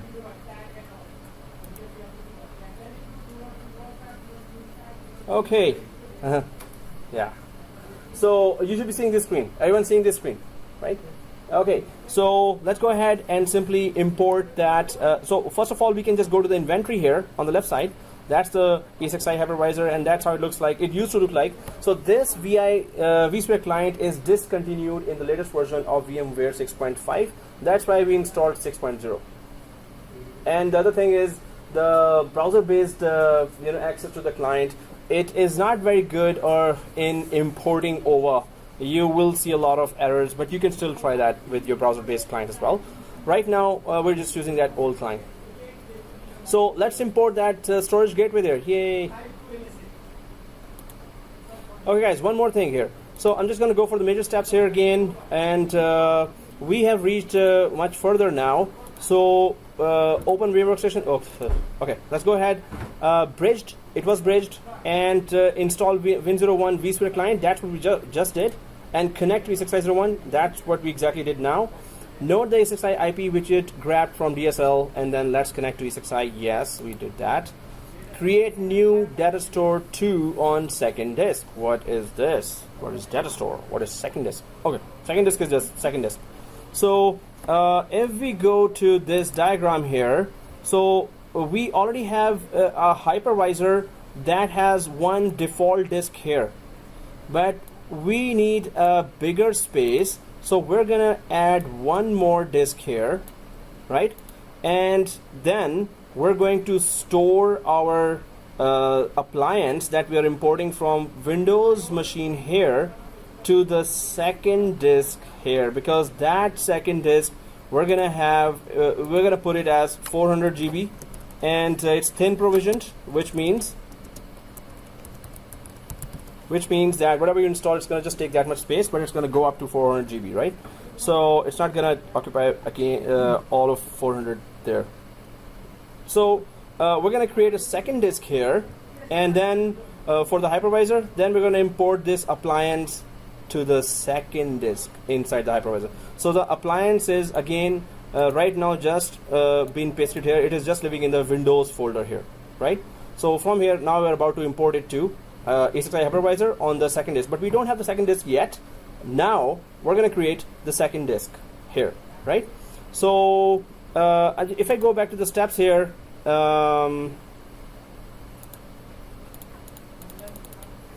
so create second data store on second disk. Let's open AWS from Win01 and go to storage gateway, and then start the wizard for file gateway.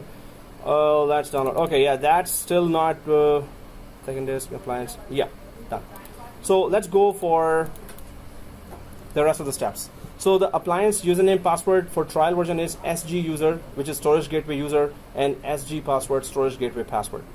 Anyway, I'm just going to escape that, and let's go for our Windows machine here.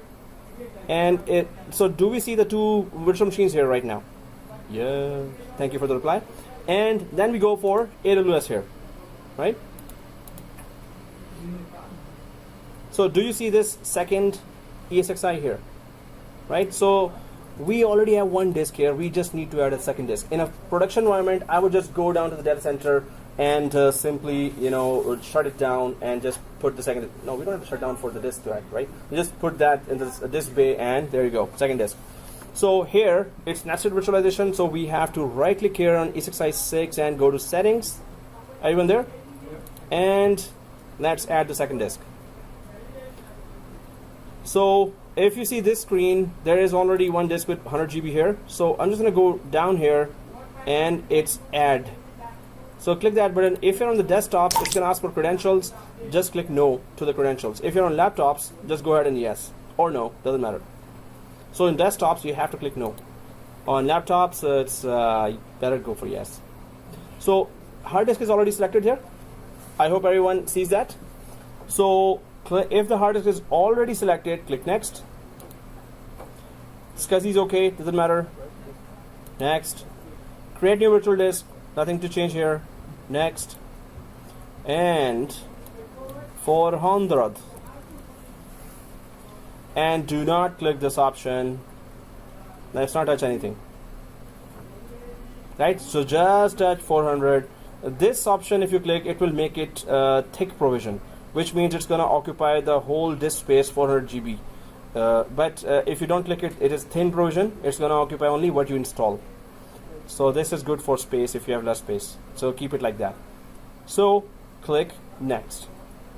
400 GB and click next. And yes, whatever the name is, it's okay, doesn't matter. Click finito. It's a single file. It's a single disk that we have just added. Oh yeah, single file. You can just click that, single file. And then the name. Okay guys, so once it is done, 100 GB already was there. Now we've just added 400 GB here as well. So if it is added, go ahead and press OK.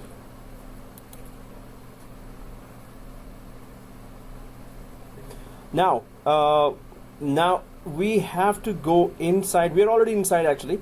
And we can just go inside that software. So go to the Windows 2012 and go to the client here, and we just need to make sure that do we see 2 disks or 1 disk. So where do we go to check that? So first of all, I'm on Windows 2012 client machine. Then I'm already on the vSphere client here, right?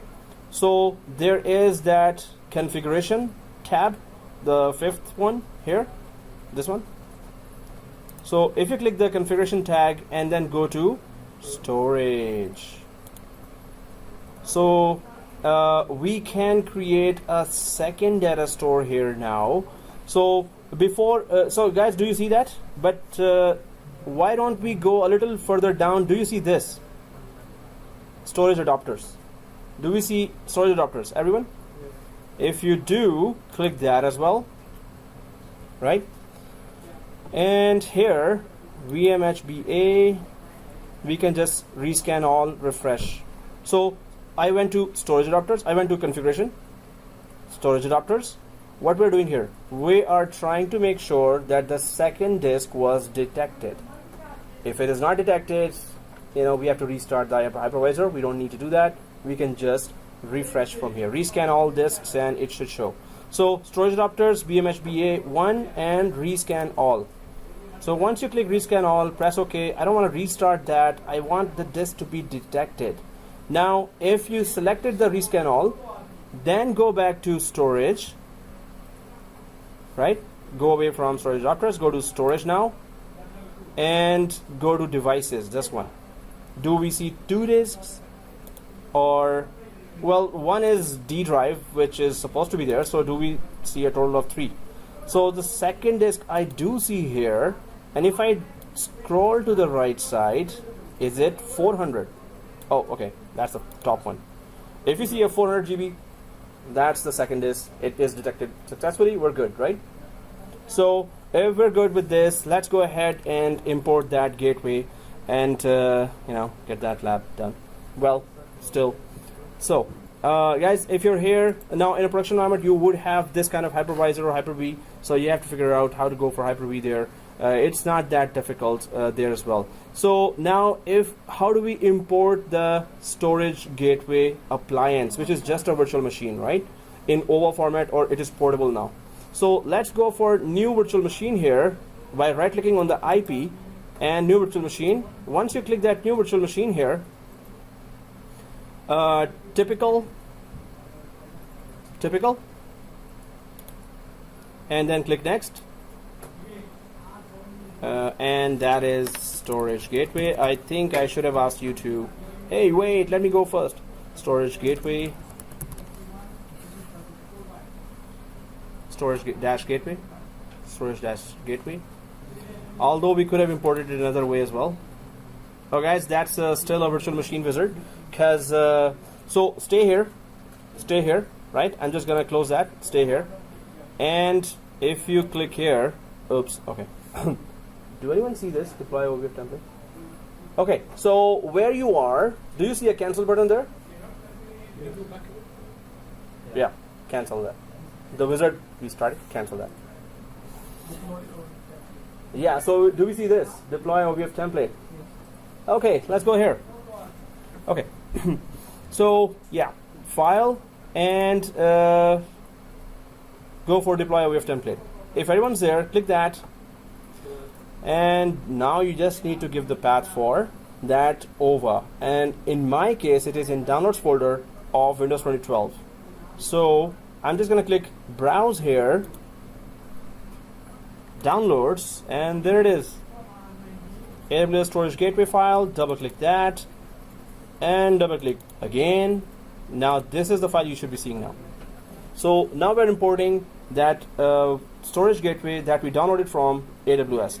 So with the help of Windows 2012 vSphere client, we are importing this OVA file to the hypervisor. We need to put it inside hypervisor, and then we can just make the connection with the cloud. If the hypervisor connected to the internet, yes, we will be easily able to do that. So this is the import. I hope everyone is there, and go ahead and double click. So it should show like this now, right? And then I hope everyone is there. Next. So it says its download size is 685 MB, size on disk is 1.6 GB, thin provisioned, 80 GB thick provision, which is okay. So if you see that, it's okay. Let's go ahead. Next. And next, it's just giving that the name contain up to 80 characters and it must be unique within the inventory. Yeah, it's okay. You can just keep it like that or just remove that. So AWS storage gateway is there, and click next. Now here, thick provision, lazy zeroed, eager zeroed, and thin provision. So now guys, stay here, because we can't possibly know everything, or we cannot possibly remember everything. So that's why I create the steps. In production environment, when you do that, your bosses expect that you have a written document in front of you. They don't want you to play hero, there, and they don't want you to. So normally there's a change management or ITIL based change management. You must have a document and a plan B with you, right? So that hence the document, right? So here, and I have the screenshots as well. And when I used to do that, or whenever I do that in the contract, normally there are papers or there's a tablet there that's showing me the document, and I would have tested that already, and then I'm just going for those documentation. So, okay guys, here, second disk inside, put in data store 2, let's add second disk, yeah, we did that, and then, now let's power on the appliance. Okay, so the main thing is that I wanted to know if it is supposed to be thick provision or not, so then comes my screenshots that I, spent all night creating. And, it's not there. Okay. Storage gateway, yay, it's just a few hundred screenshots. So, yeah, okay. So it's not you only who creates screenshots, I do too. So, but I have to check the whole thing before presenting it here, right? So, yeah, we are not there. So creating a new file, oh, we're still not there. Restart appliance, we are kind of there now. And attach cache disk, we're going to be doing that. File gateway is active now, oh, we're still not there. And 18. Okay, data store 2, SSD, and the thin provision. Yeah, this is the wizard. So thin provision, that's the thing, right? And this software is very cool. This is called Clarify. So I can do this, right? Arrows, cool arrows. See, so cool. Right?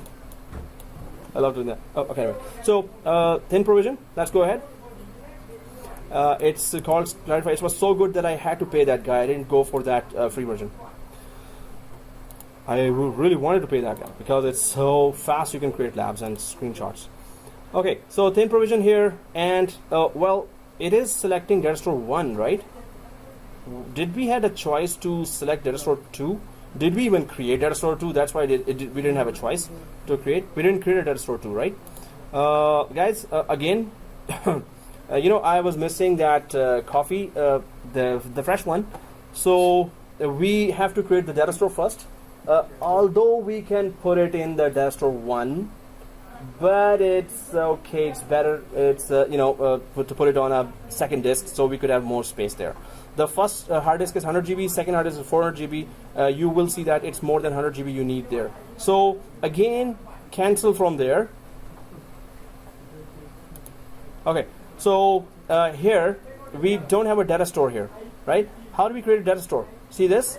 Are we on ESXi and then on configuration and then on storage, and then do you see this data store? So click that. Now, is there an option to create a new data store here? So there is add storage here, right? Add storage. And click that. So it's going to say, is it a disk or a LAN? LAN would be the remote disk or iSCSI disk or fiber channel disk. So we're just going to stick to disk here and click next. So there's that 400 GB disk now selected where we can create a second data store, right? What is data store? It's just a file system on a disk that lets you install VMware Workstation or virtual machine, not workstation, seriously, a virtual machine on top of that, right? If you don't create a data store, you cannot use that disk for a VM. So we need to use the second disk for the virtual machine that is 400 GB. So that's why we're creating a second data store here for second disk. So select that. Next. And then you can create a partition. Yeah, it's okay. The hard disk is blank. Yeah, it's okay. A partition will be created and used. So everything is okay here. And click next. Enter data store name. So we can just go for data store 2.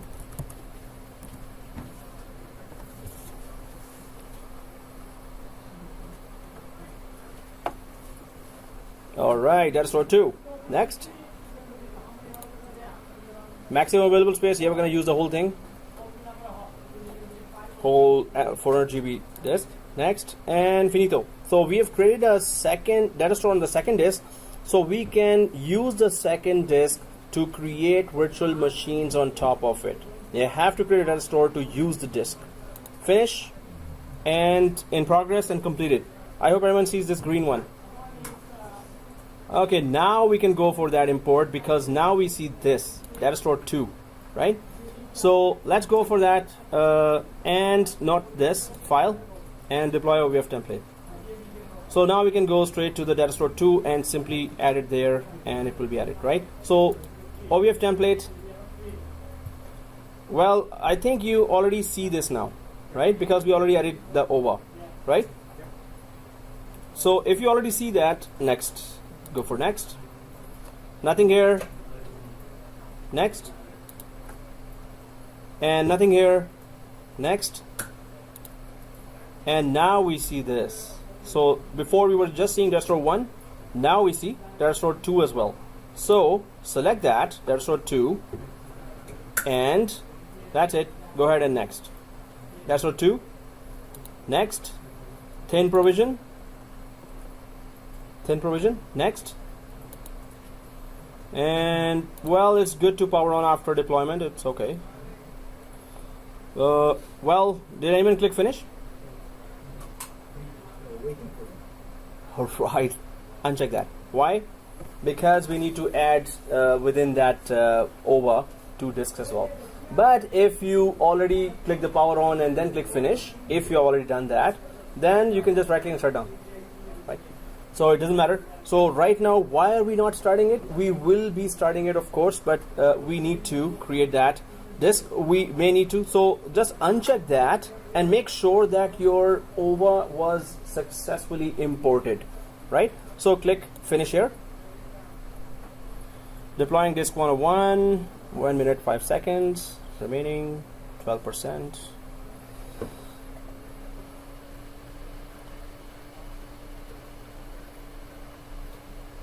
Wow, there are so many steps. You have to do all these steps in the production, right? And the main task comes when you have to connect hybrid. You have to connect local environment to cloud. That's where your specialties are really. So just in cloud, yes, we know this feature, that feature, this feature, this feature. But can you connect a local environment on premises to cloud, right? That's the first example. We're going to be going for one more example. So we have to configure all this, but we have to install ESXi. In your case, ESXi will already be there. So it's half the lab you will be doing, not the lab, the task, the product, the project you're going to be doing in the production environment. You will already have a file server, Windows. You will already have a ESXi. So you just need to know how to connect through this gateway, how to install that gateway, where to install that gateway, how to connect that gateway to AWS, and how to connect your file server to the gateway, in turn to the S3 bucket. So the basic environment will already be there, but we create the whole thing, so we now understand it better, right? So is it successfully created? So I see this. Everyone see this? Or is it still going on? Yes. Done. Done? Done? Done? Done? Done? Done? Okay. Done? Okay. So here, I just wanted to stretch like this. So here, now we're done. So let's go for next screenshots. My screenshots, right? Then provision. Now I'm just going to go for 5 or 6 screenshots here. And then we're going to just make sure that we haven't missed any step. So I was not seeing previously screenshots. That's why we kind of missed steps. So here, this is the file gateway appliance. Should have changed the name during import. But it doesn't matter. Well, okay, if I said should have, maybe it matters. So now we're going to go to, so it is already started, right? Okay, so we're not going to create the disks now. So go ahead and start that. First of all, we were confirming that can we even create it successfully. And also that I was thinking that the hard disk will be added. So let's go ahead and start. Once we start, we just need to know what IP this machine got, right? What IP this machine got. So let's go ahead and start that. So of course it has to, if it didn't get an IP, whoa, that will be kind of a no-go situation. The number of virtual CPUs, 4 is greater than the number of physical CPUs 2. See the error stack. Okay, can you tell me quickly what to do here? Which, we need to increase the CPUs of which machine here? The hypervisor. You know the ESXi? We have 2 CPUs there, right? Yes. So how do we increase the CPUs of hypervisor? So I'll click close here. You can see this hypervisor here, this one? Yeah, exactly. You have to shut it down and then just change the vCPUs and then start again and then start the appliance as well. So I'm just gonna right click and see this ESXi, right click, power, and shut down guest. Right click, shut down power, guest, and then just how do you increase the CPU? Once it is down, well, it's not gonna show me the settings now, but you just have to go to processor and increase from 2 to 4. That's it, right? We do shut down guest, right? Well, yeah, right click and shut down guest. Power, shut down guest.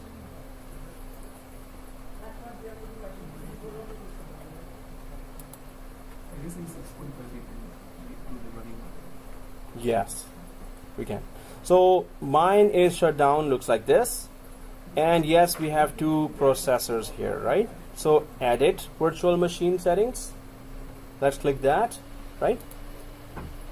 Once it is down, once it is the white screen is there, right?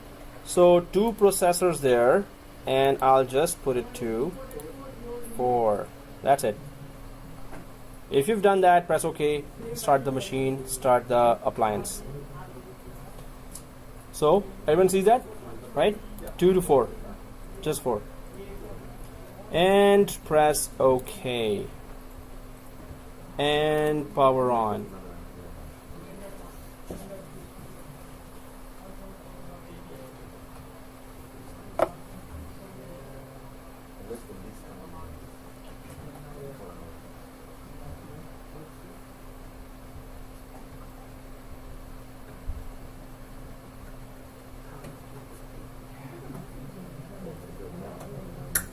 So now what we have is the ESXi will start first, then we're going to connect from our vSphere client, the ESXi, and then we're going to turn on the appliance. And appliance, let's just tell me what IP address it got. Same error? Oh, same IP? No, it should. have different than the same range? Maybe you're saying 10 dot something, right? I can play my debug. Cool. Oh yeah, cool. So here it is still starting the services. I'm waiting for that. Starting. Done. Not done. One left.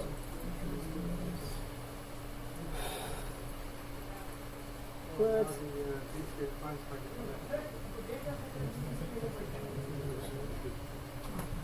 Okay, done. So it is E6i is started for me. I'm just gonna go for 2012 again. Why? Because I was remotely connecting from there to this, and if it is up, it should just connect me because it's attempting to reconnect here from Windows 2012 to that hypervisor that we just So if it takes time, I could just cancel it out. Oh, the current session is no longer valid. So press yes. Again, let's just go ahead and reconnect, right? So 10.33 root, the password, login. What we did last time. Go ahead. So we power it on, or do you have to add those drives or something? No, first power on. Alright guys, so I'm back in that. So from Windows 12, I've remotely connected again to the hypervisor. I can still see the AWS storage gateway, and I want to start it and check what is the IP that it got. So AWS storage gateway, I'm just gonna power on. I hope it doesn't give me any further errors. So it started AWS storage gateway, and I can just see this launch virtual machine console. I want to see inside what's going on, right?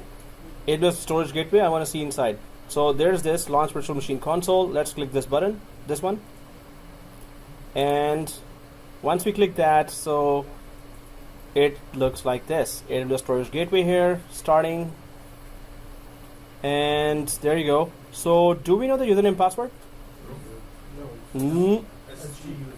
SG user and SG password. So the appliance password is different. Of course, the that hypervisor username password is different.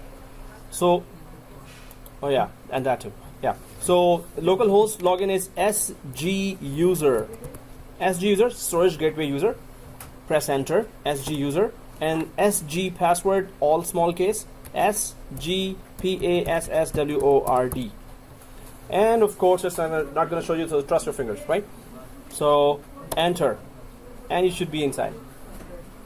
So now I got 10.51 for the appliance, 10.33 for my hypervisor, 10.51 for the appliance that lives inside the hypervisor now, right? So everyone got some 10 range, or I use the same IP. 10 subnet, right? But it, okay, so 10 subnet, 20 for the appliance as well. Oh, cool. 10. Okay. So, oh, strange. Okay. No, but anyone back there? Okay, so only 2 got 20, others got 10. That's strange. So anyway, guys, once it is done, you can see the third option there. What does it say? Test network connectivity. Test network connectivity to what? Cloud. To the cloud. Where? It's going to show you all the regions now. Well, we haven't connected it to the cloud, but if you go for 3 here, option number 3, type there, press enter. So it is showing you all the regions there, right? That gateway is showing you all the regions, right? Are we able to connect to any region, ping any region? So select the region to test. It says there, select the region to test. So you can just select any region here to test. We can go for 7, CN North, or okay, EU West 3, 11. I'm just anyone, right? 11, enter. So passed. We are connected. We are successfully connecting to any region, right, from this storage gateway. So now we need to connect to our cloud, AWS, right? So so this storage gateway can communicate with all the regions of AWS. So that's a good sign. And press return to continue. Press enter. Please select a region or exit. X to exit, right? So click X. Click X. So yes, we're on the main interface here. Now we know that the device IP is there, and yes, we have successfully connected to all the regions. We can see all the regions from this gateway. We can connect to any region now. But let's go for the next steps now, if everyone was successful in that. So, and my screenshots here. Let's go to our, now we know the IP of our appliance. The good thing is, AWS doesn't need to know your public IP for that. That communication AWS will do itself. It just needs to know your private IP. In my case, I just showed you 10.51. That's the appliance IP, not the hypervisor IP. Appliance IP, right? So let's go to our AWS where we had downloaded that instance. From where we downloaded the instance there. Okay, there it is. So you're on this screen, right? So now, if you're on the screen, do you see the next button there? So let's go ahead and click next. So next should be that, okay, it expects now that our gateway appliance is set up and ready to be communicating. So the IP address of the appliance itself is the private IP. That's the cool part here. That you can just check here. In my case, oh, why am I here? I just want to check my appliance. You go ahead, check your IP there. In my case, the appliance IP is 10.51. I'm going to put exactly 192.168.10.51. The local IP I'm putting there, right? So for AWS. So here on AWS screen, 192.168.10.51 is my, you put yours. And does it communicate? So what's the proof it communicates? So in my case, 10.50. Hey, was it 10.51? Oh, okay, thanks. So anyway, here, if you have put in the correct password, IP, click connect to gateway. So go ahead and click connect to gateway. And, whew, okay. So you should see this. Oh, Western Europe. Okay, so time zone, I'm not there. So I'll just go for the time zone where I am, Eastern Time, US and Canada. And the gateway name, you can just put, suppose it's the Toronto branch, so Tor branch gateway or GW. Just to have an identifying name here. Suppose it's that, you can just put any name. Right? So US East, North Virginia, that's my region selected here. When I logged in, that was selected here on North Virginia. So everyone sees that? Yes, right? So activate gateway. Go ahead and activate gateway. Yay. Now it tries to detect, yeah? So the gateway just directly communicates. So it had to figure out the whole thing itself. The public IP, through that it has to come there. Establish its own connection? Yes, it's established a direct peer-to-peer connection here. Right. So that's so anyone can configure that. Then you don't have to put a public IP and then make sure port forwarding is there. Nothing. It's port 80 anyway. Port 80 is always the main port that is always available. If internet is coming, we are connected. It just needs internet connection. So it will figure out the whole thing, and peer-to-peer connection will be created there. Right. So no local disk found there. That's what we need to do next. Well, in the background, yeah, it is a peer-to-peer connection. Just it detects the device, and that's it. So, but it is figured out through port 80, the traffic, and just connected to it, right? So, guys, here, gateway is now active. You should be seeing this, right? Okay. Yeah. So let's go ahead and now, what is this local disk it is asking about? So in the gateway, we need to have that disk available in which the file server files will be copied. So if I go to that diagram here, wow, that's a lot of noise.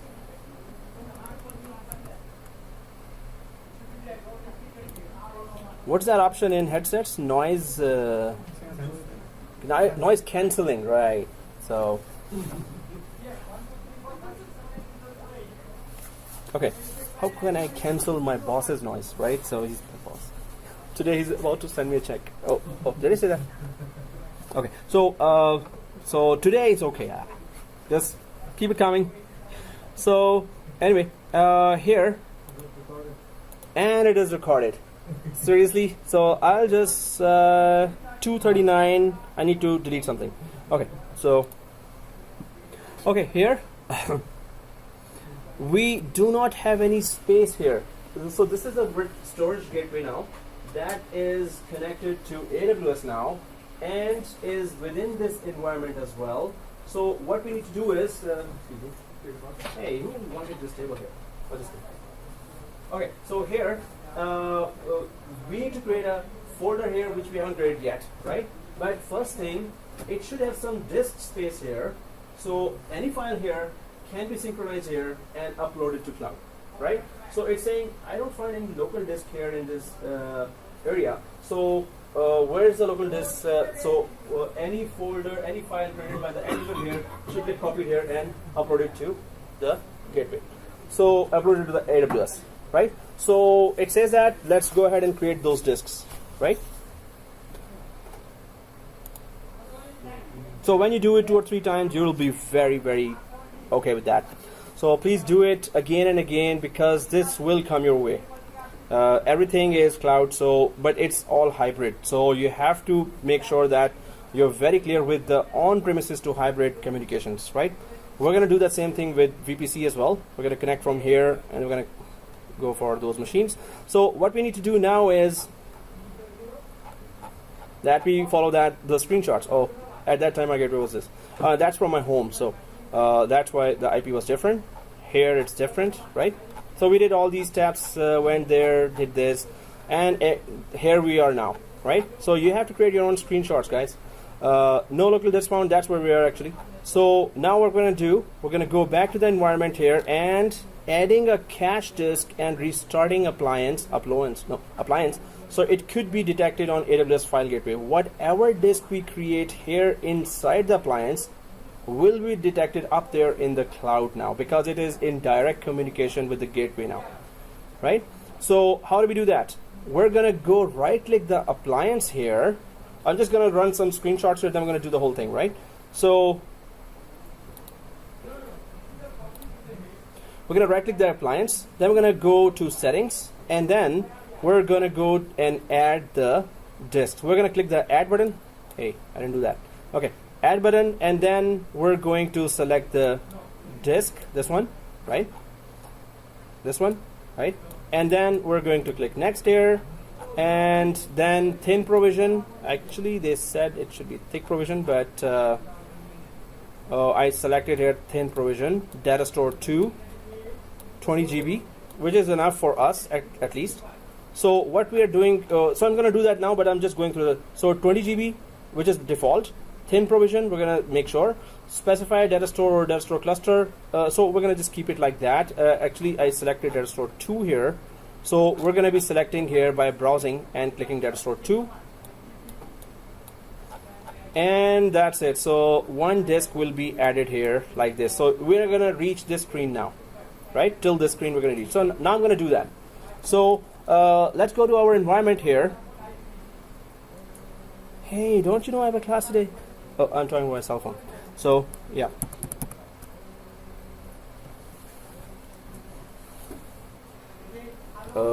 Okay. So guys, here I was inside that appliance. So I can minimize that because I don't have to look inside the appliance now. I'm just going to minimize the screen or close that. It doesn't matter. You should be just connected from Windows with the help of vSphere client to the hypervisor.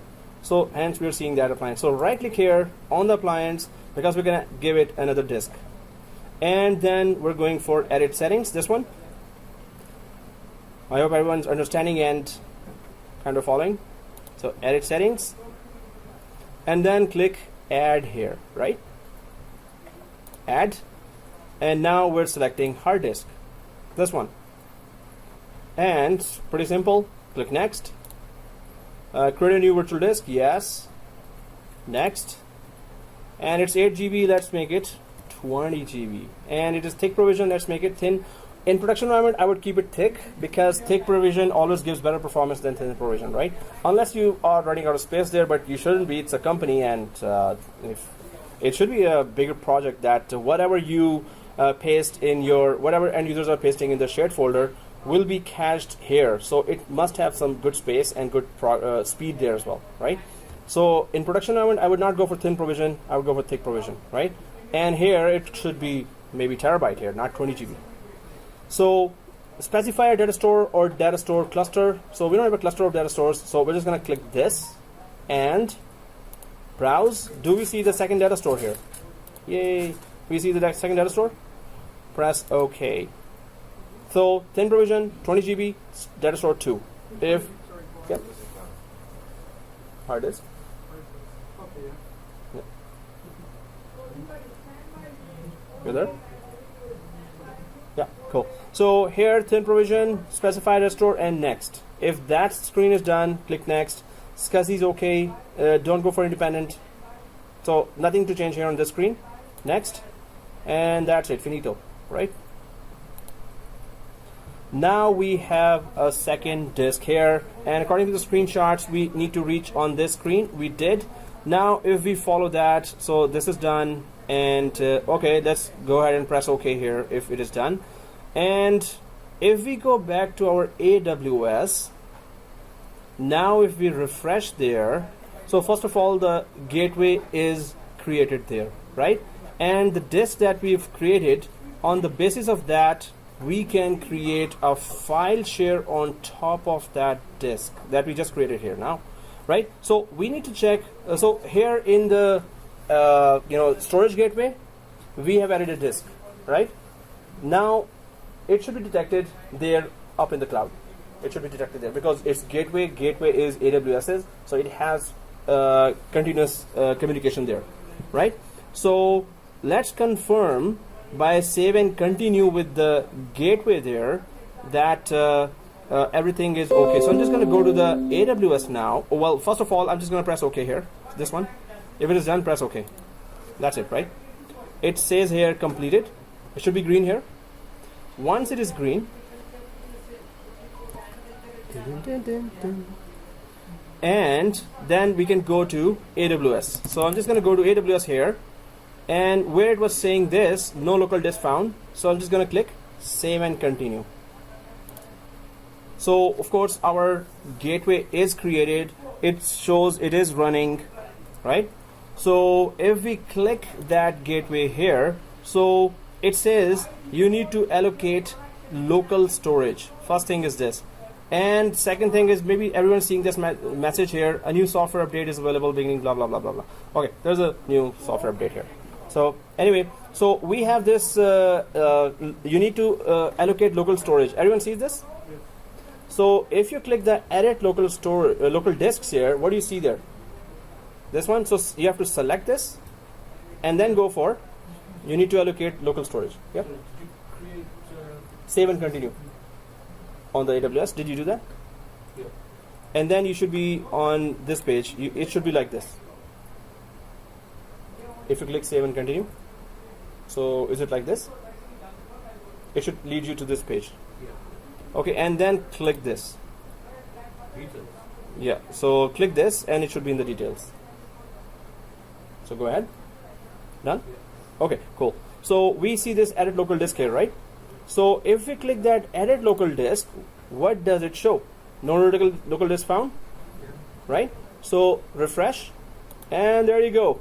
No local disk, right? So it's not gonna be there. Cancel it. Let's just make sure. So we're supposed to go for create a file share, but we will be creating a volume first. So wait here and let me check my hard earned work. So configure file share settings. I just went directly to file share settings and it's gonna create that here. And it's gonna be, is it expecting a S3 bucket already, or it's gonna create one? Existing, create new. No, that's existing S3 bucket which stores you. So if it's not existing, we can just create new one. So yes, we don't have to go there at all. What we need to do is just create that file share and restart the local machine, and that's it. Then when we restart, then it's going to show in the edit local disk that there is 20 GB disk here, right? Recommended minimum disk capacity. And cache, we can just select the cache here.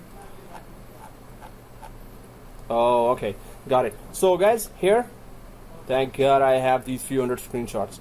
So here guys, if you have edited the disk, did we restart the storage gateway after adding the disk there? Okay. What's the command? Let's give that command.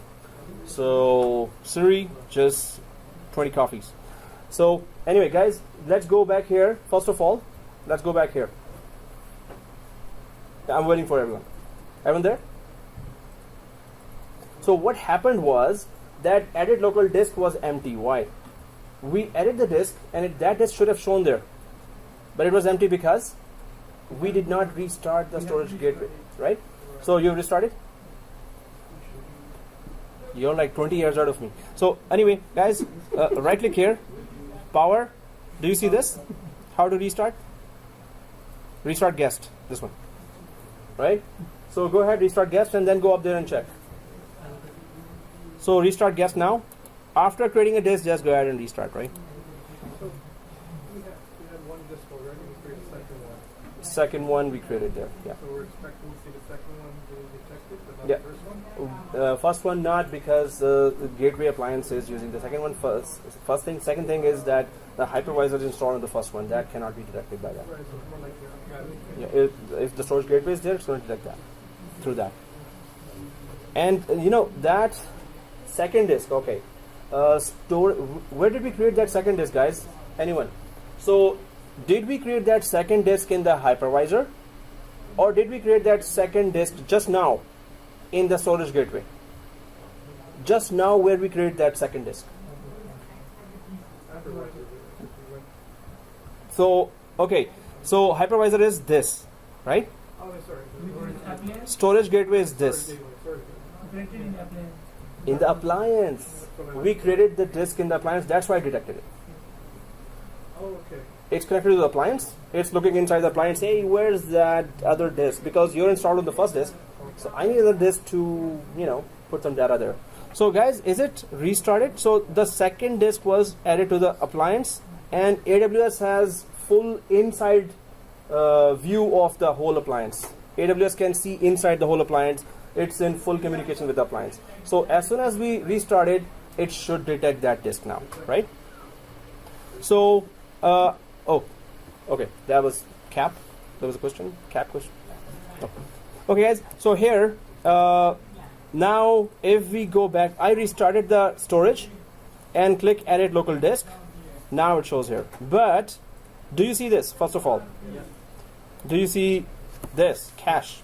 Go ahead and put it as cache. Why? The file server data on premises will be cached here in the storage gateway, and then from here it will go up to the cloud. So we need to have a cache disk, and the storage gateway is living in our environment on premises. So storage gateway has a cache disk that will get our data and put it on cloud. Get data, put it on cloud. Get data, put it on cloud. So we understand that? Cache. Okay, save. Now we can create that file share. Yay. So we don't have a S3 bucket, right? Now, so don't go ahead. I'm just going to quickly check that. Can we create a S3 bucket during this wizard, or do we have to go separately and create that? Okay, we have to create that ourselves. So we always are in the habit of deleting our S3 buckets, which is kind of a good practice. So for test environment in production, when you create that, if you delete that yourself, oh, I'm so much in the habit, sir, to delete those as well as I did in my test environment. So yeah, you're going to be in big trouble. So here, just, you know, I don't want to go away from this page. So I need to create a S3 bucket now. I need to go away from this page, but I don't want to go away from this one. So right click here and duplicate. Do you see this? Just another page, but on that second page, I'm going to go directly to S3 and create a new bucket, right? So go ahead and duplicate. So this is the duplicate page. On the first page, I want to stay there on the gateway view. So second page, I'll just go to services and go to S3 directly here, and go ahead and create the bucket and delete it after half an hour. So create bucket. Deleting is not very good idea, like you're not playing with it anymore. So those who are doing the assignments, and many of you are doing the assignments, so it's very good. But if those who are not even doing the assignments and then not playing with it, so you're not taking any. So for today it's SG bucket, right? So no caps, SG bucket, and your first name. Again, no caps, your first name, and something, right? So your first name, samosa. So you can go for banana, you can go for anything else. I love samosas, right? So, okay, SG bucket, and your first name, samosa. Hey, that's not fair. It will be, okay, just ignore. So anyway, so instead of going through the whole permission thing, let's just create it, right? Let's create it.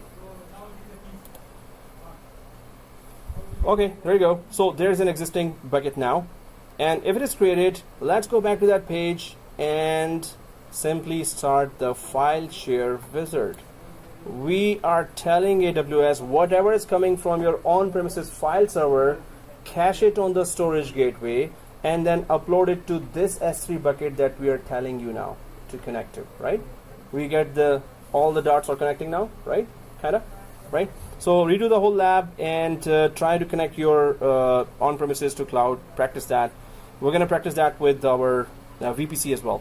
So anyway, so gateway is there, and let's go for. So I'm just back to the first page here, and now let's create the file share. Yay! Now I can put it here. Okay, so create file share here, and now we have an existing bucket here. Well, we do, right? So existing bucket was SG something. Enter a valid S3 bucket name. So it was seriously, I could have just copied from the second. Yeah, there it is. SG. It did not detect that. That's not fair. Okay. This is a name. I'll just copy the whole thing. Or not. Here, click on the line here. Then it goes here. And then copy this samosa. Oh man, I'm hungry. Okay, copy, and then go for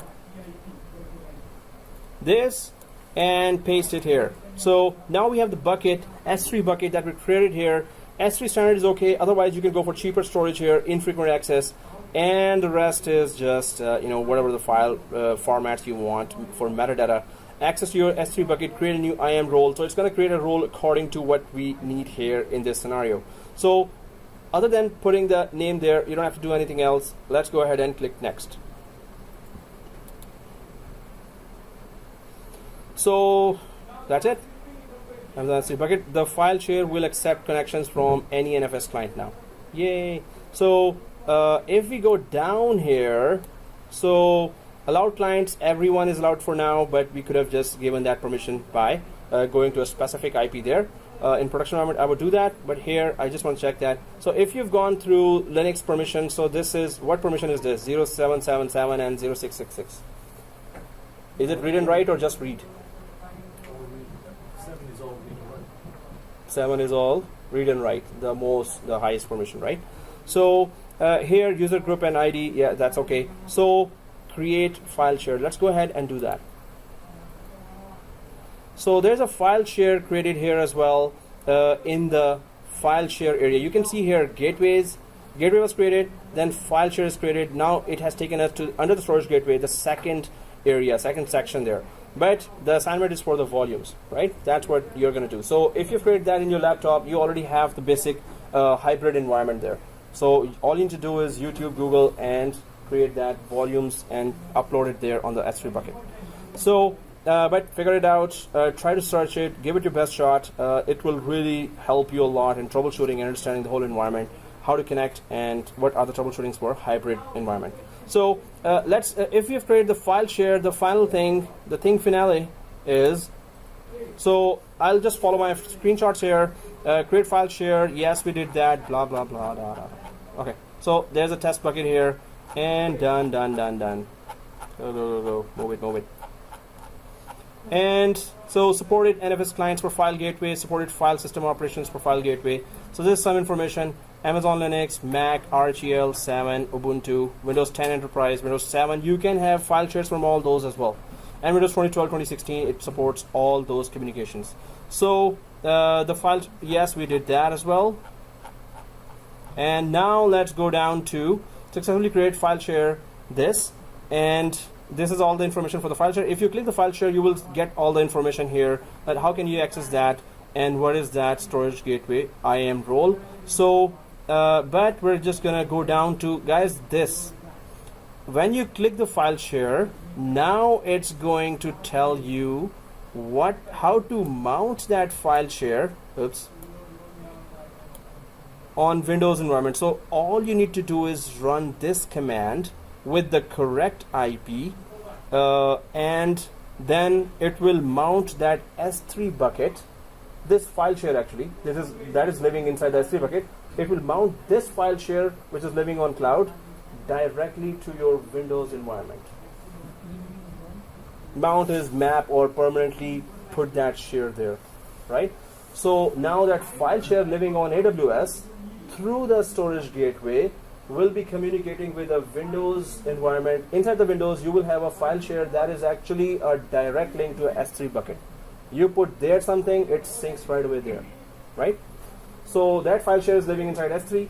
S3 is in AWS. AWS is communicating to storage gateway. Storage gateway is communicating to that file, a file server, Windows file server. So it's file share is saying just create that direct link, and it's not that easy. You can't just copy paste this command and it's gonna work. So that's why we have to go through all the steps to make it work. And what are all the steps? Once you put that mount command here,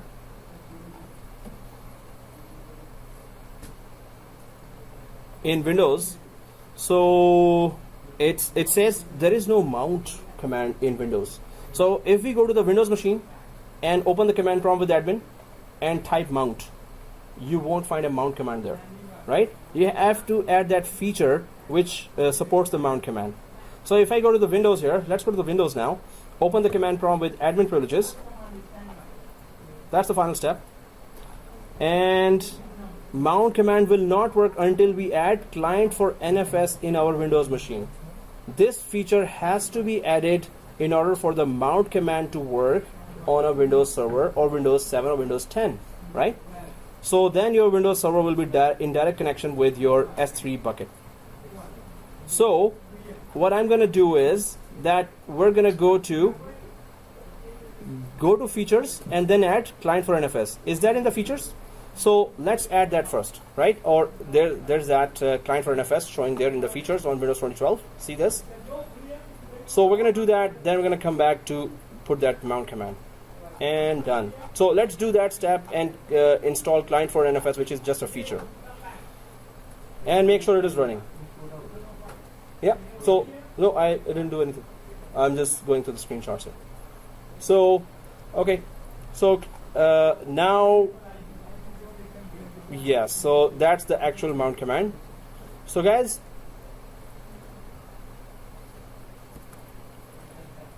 let's go to the Windows.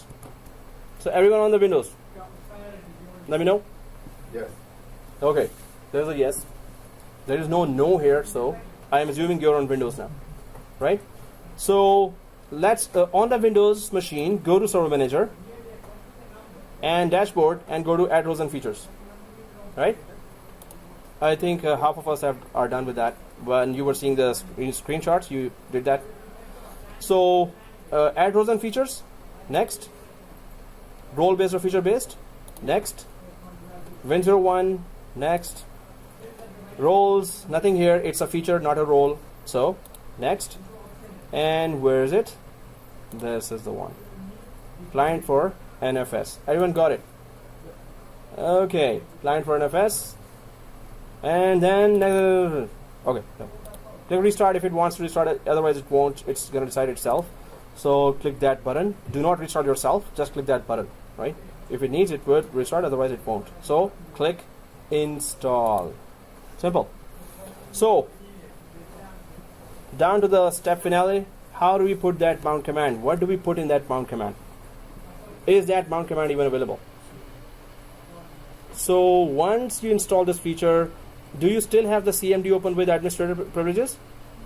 So right click here, click the command prompt with admin. Right click here, click the command prompt with admin. In 2016, it's PowerShell admin, so doesn't matter. You can open that as well. So right click here, put the command prompt with admin. So, well, I still need to wait for that feature to install. Okay, it's done. So mount command should be available now, right?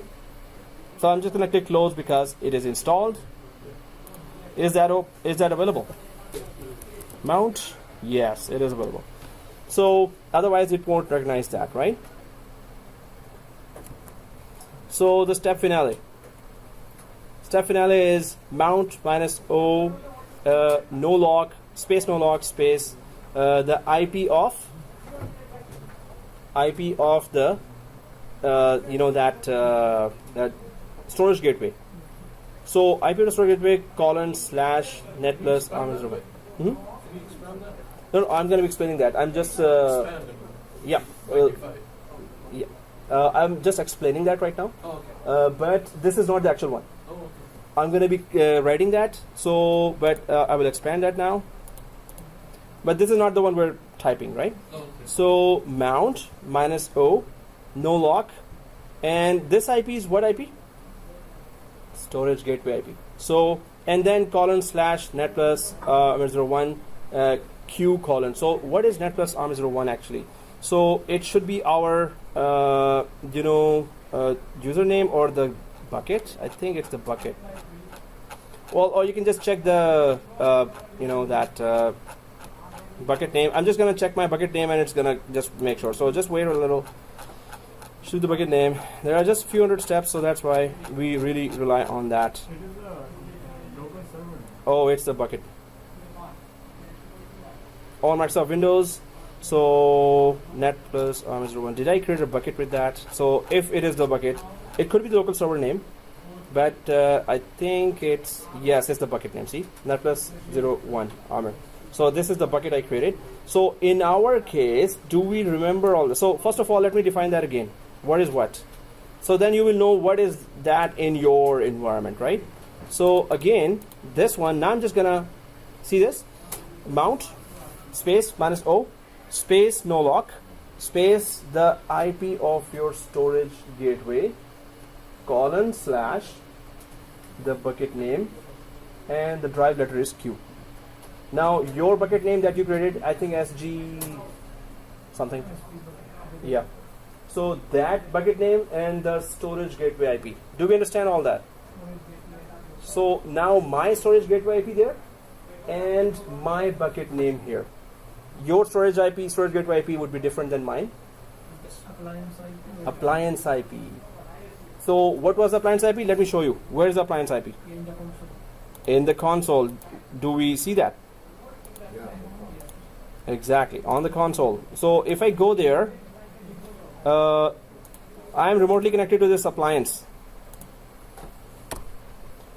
And I have to log in to see that. So in the appliance, I'm going to log in SG user, enter SG password, and this is my IP. 10.51 is my IP. Your IP is when you log in there to the appliance. Your IP is that, right? So now, by now I think everyone has given the command or something. So now I'm just going to start giving the command. So I know my IP here, 10.51. Your IP is different, of course. So let's start writing that, right? How do we do that? Oh, by typing? Okay. So Notepad, I'm just going to type that whole thing here. So you could just put yours there.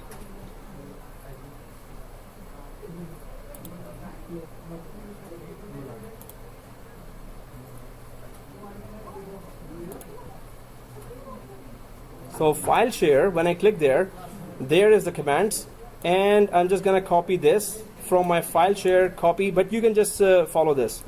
So guys, those who have created that, just put some file there and you should see it showing up there in the S3 bucket.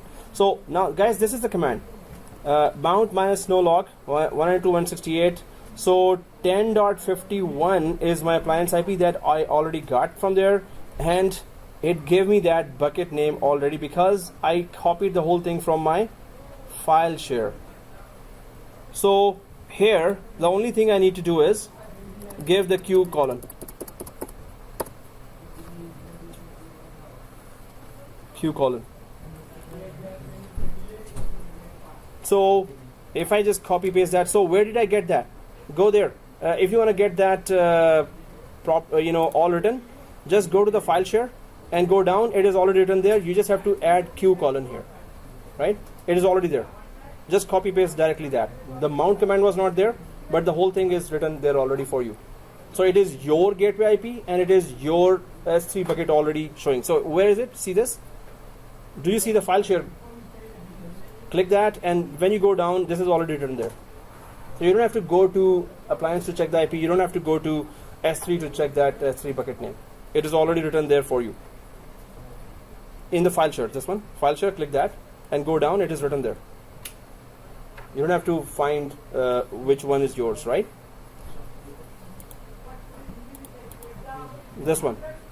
So it is the file share. I'm in file share, right? Are you in the file share? This one?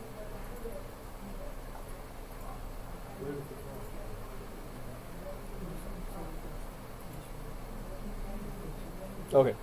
So I'll just run this command now.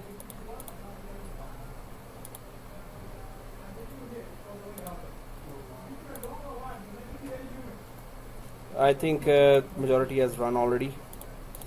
So, okay. That command, please let me paste that. Oh, I got it. Let me paste that. Enter. Does it work, guys? Oh, there's a no. So when you put it there, does it work? Okay. So, okay. If this comes. Oh, that's why everyone was quiet. Nobody was saying, yay. So, see this? Oh, okay.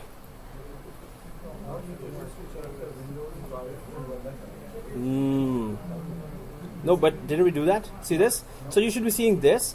So colon slash, yeah. So Q colon, right? So didn't we do that? So if I do this, see this? I'll just make it more magnified. See this? Mount -0, and this is administrator, right? Okay. And no lock 192.10.51 / bucket armor and my favorite dish. So maybe the Q is there, and what is it saying anyway? Network error. Oh, network error. So guys, It's expecting a communication. So some kind of slash kind of using the net message. so I'll just change the drive letter, but this is a command that they gave us as well, and it could be instead of Q anything else, H.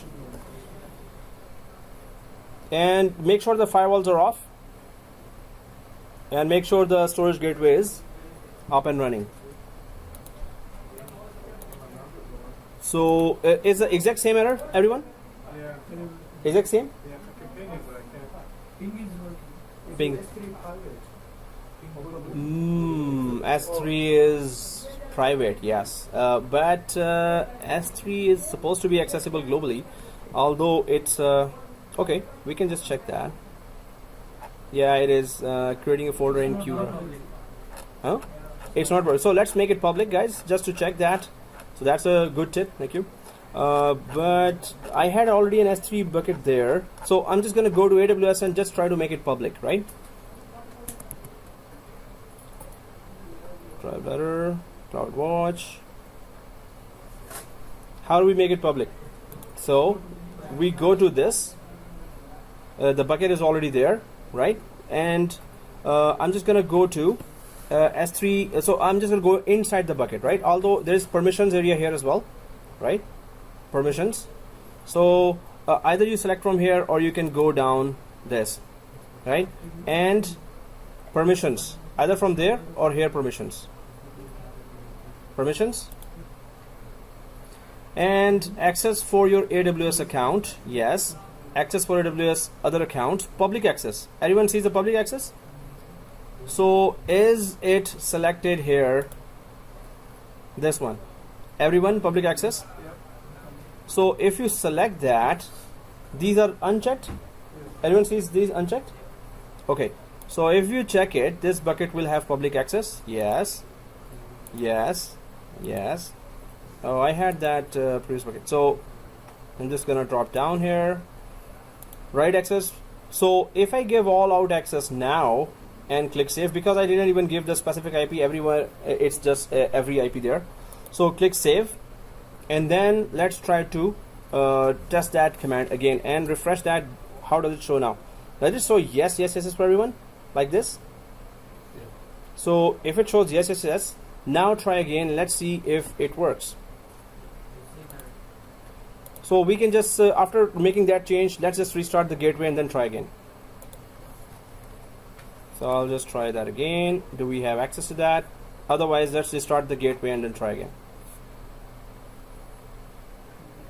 Okay, so I'm just gonna go to that. So inside Windows, I'm just gonna click that here. I'm gonna go to the vSphere client and simply right click and power and restart guest. And yes, so it's restarting. Yep, it is restarting now, rebooting. So after restart, does it work?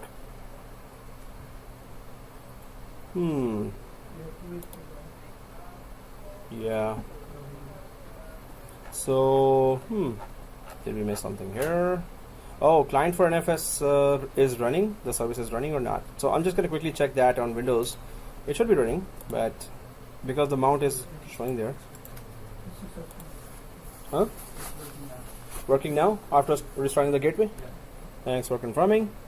But I was going to go there. You know, if the mount service was not running for client for NFS, mount command would not work, right? So yeah, it looks like it has restarted here. So now I'm just gonna go to the command prompt and magnify that. So, and click that up arrow, enter, and there you go. It's not running. What?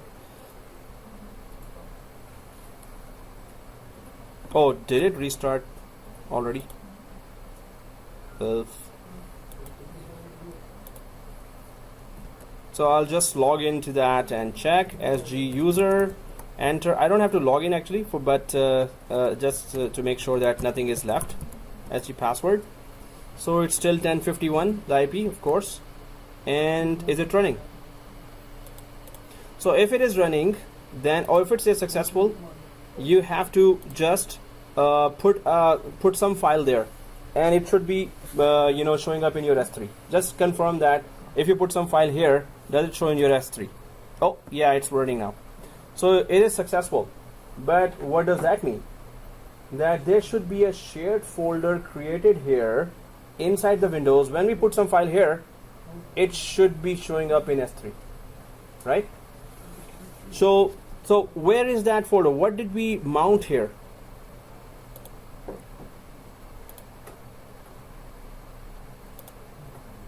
So go to this PC here. Do you see this? Go to this PC. Oh, this PC. No, it's a Windows Server 2012. This one, Windows 2012, and this PC, the File Explorer. Do you see this? H or Q? Doesn't matter. Yes. You see that? Okay. So if we put any file here, it should show up on S3 through the storage gateway, right?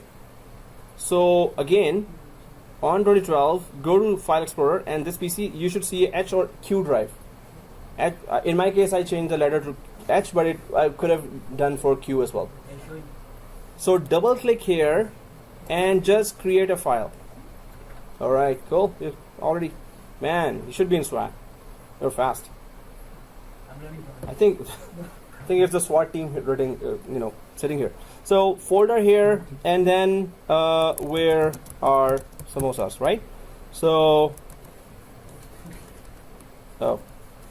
I have to come here, right? So this folder should show up there in S3. right? So, you know, when I'm saying that this folder, confidently I'm saying that this folder should show up inside. Oh, please show up.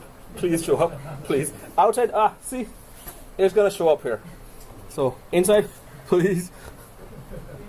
So, okay. So, does it show up? Yeah. All right. So, now this could be on large scale. So, you can see here, it didn't show up, huh? Okay, refresh. Monday or Sunday. Yeah, there it is. Where are samosas? So the main thing is this could be used in large scale, right? So all the users, maybe there are thousands of users with multiple file servers there. You can, through one gateway, you can connect many folders there on the file server. Whatever they save there automatically lands on the bucket. If the storage gateway is down, what will happen? No synchronization. Storage gateway has to be up all the time. Otherwise, no synchronization, right? So your assignment is the next one, which is go for the volume gateway. That's the next appliance, right? You have to, so you have a virtual machine here, just create a new virtual machine, and its VMDK has to be uploaded as an EBS drive there. Well, that's a challenge, but go for that assignment, give it your best shot. There are YouTube videos there that, many YouTube videos shows that what are the steps. And in a production environment, if you are given this task, you have nowhere to go but to Google it, YouTube it. You have nowhere else to go. So consider that environment here and make it happen. The volume gateway you have to deploy before next Saturday, right? So file gateway be deployed. You have the basic environment, just work on the same environment, but you now need to create a new virtual machine, and its .vmdk disk has to go up there as a disk, upgraded there in the S3 bucket. Right? So you can ignore that, it's up to you, but then you're not learning here then, right? So figure out, Google it, YouTube it. That's what we're going to do in the production environment. You can't possibly know everything, right?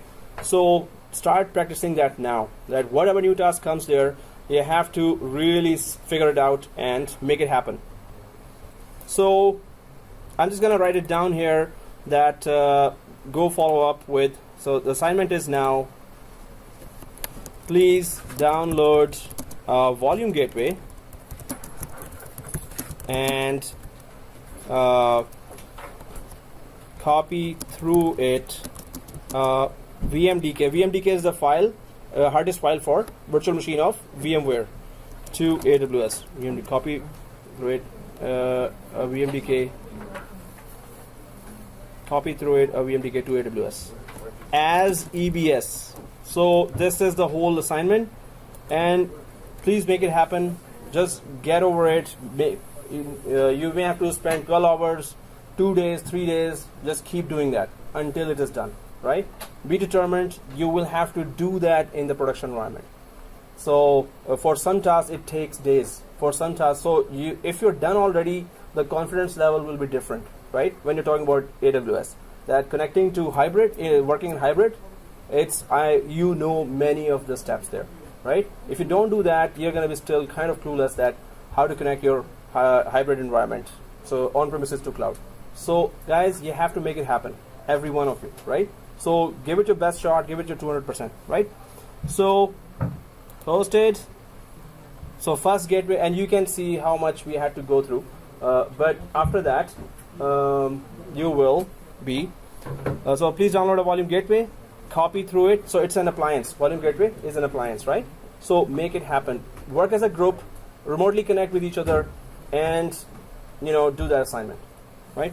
So before next, and all previous assignments which you haven't done, please submit all. Okay, guys, and you must